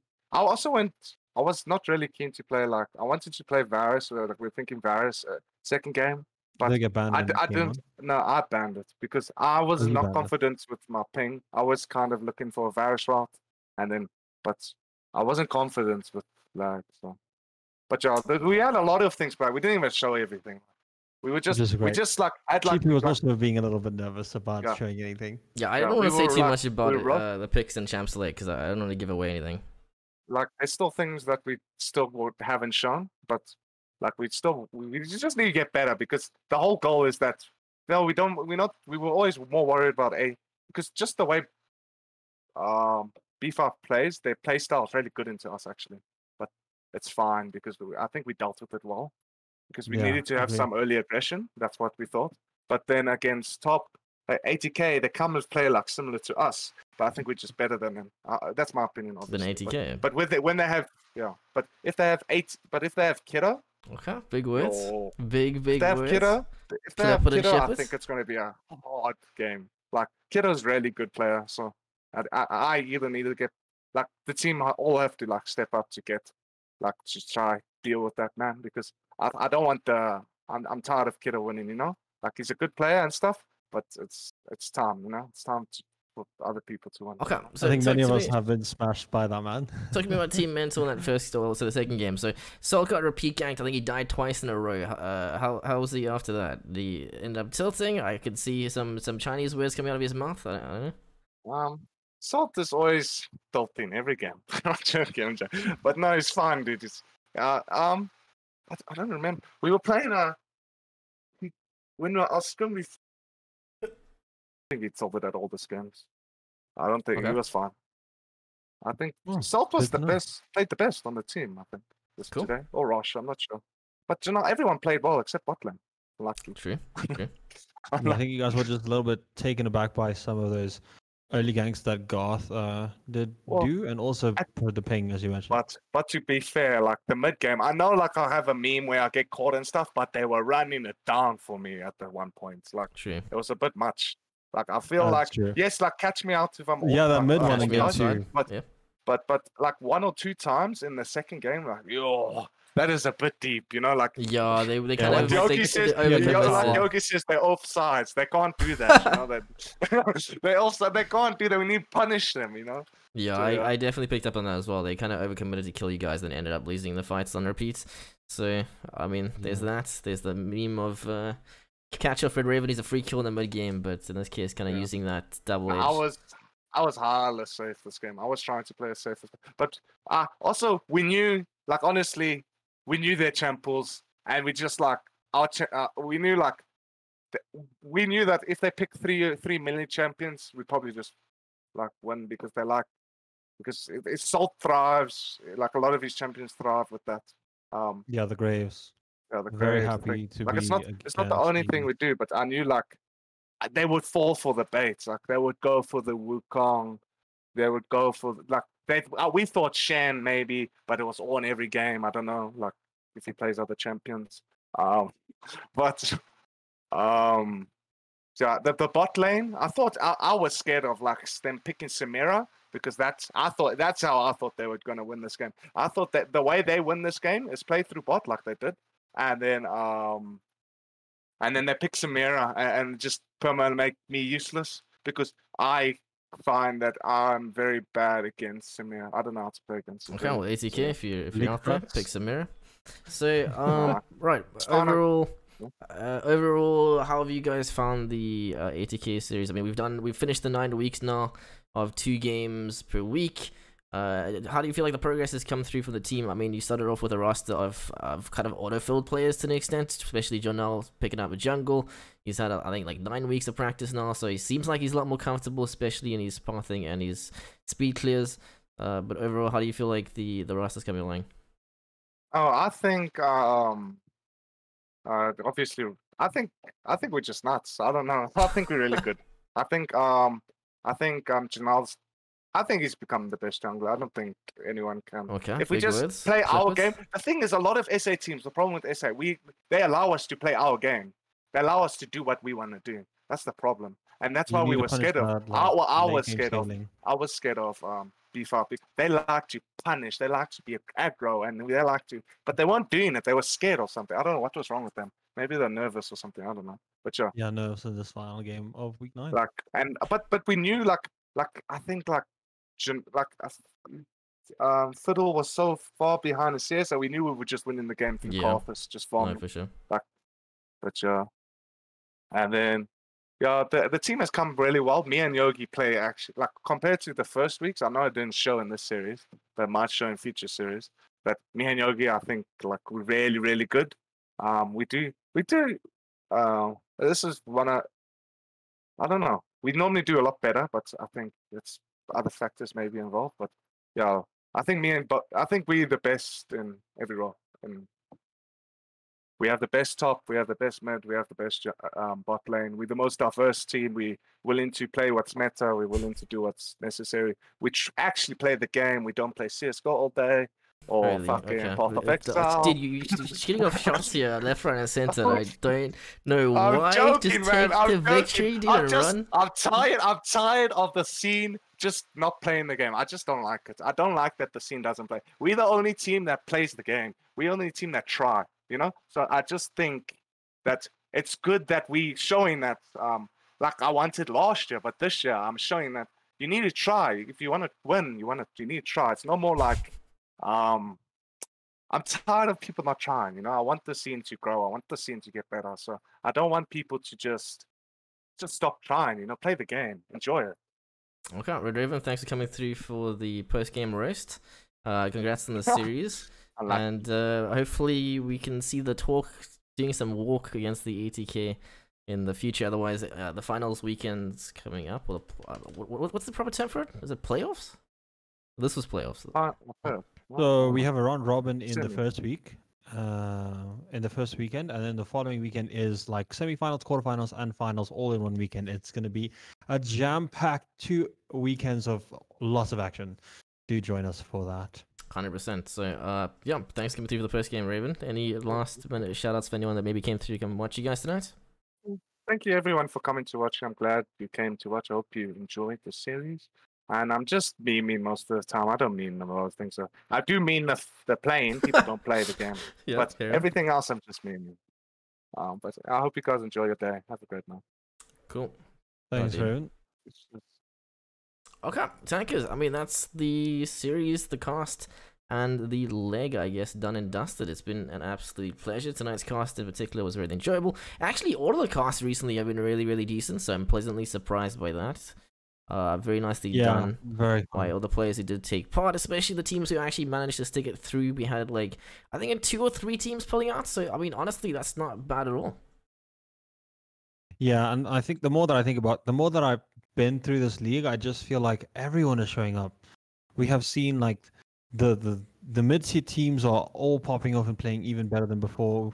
We had Era performing so well, and it's been a real blast to watch, definitely. And I'm excited to see the next stage and to see how these teams play out in the round robins and the semi-finals, quarterfinals, and finals. And there's quite a lot of money into this tournament as well, as we have a 50,000 rand prize pool, which is, I think, definitely a large amount of money for the league scene here in SA. For sure.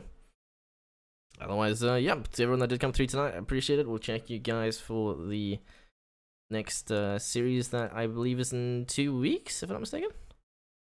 Yeah, 2 weeks, and in the meantime, just enjoy some sick highlights. If you missed any of the games, you'll catch up with all of those in the highlights coming up in just a second. So see you guys then. Good night.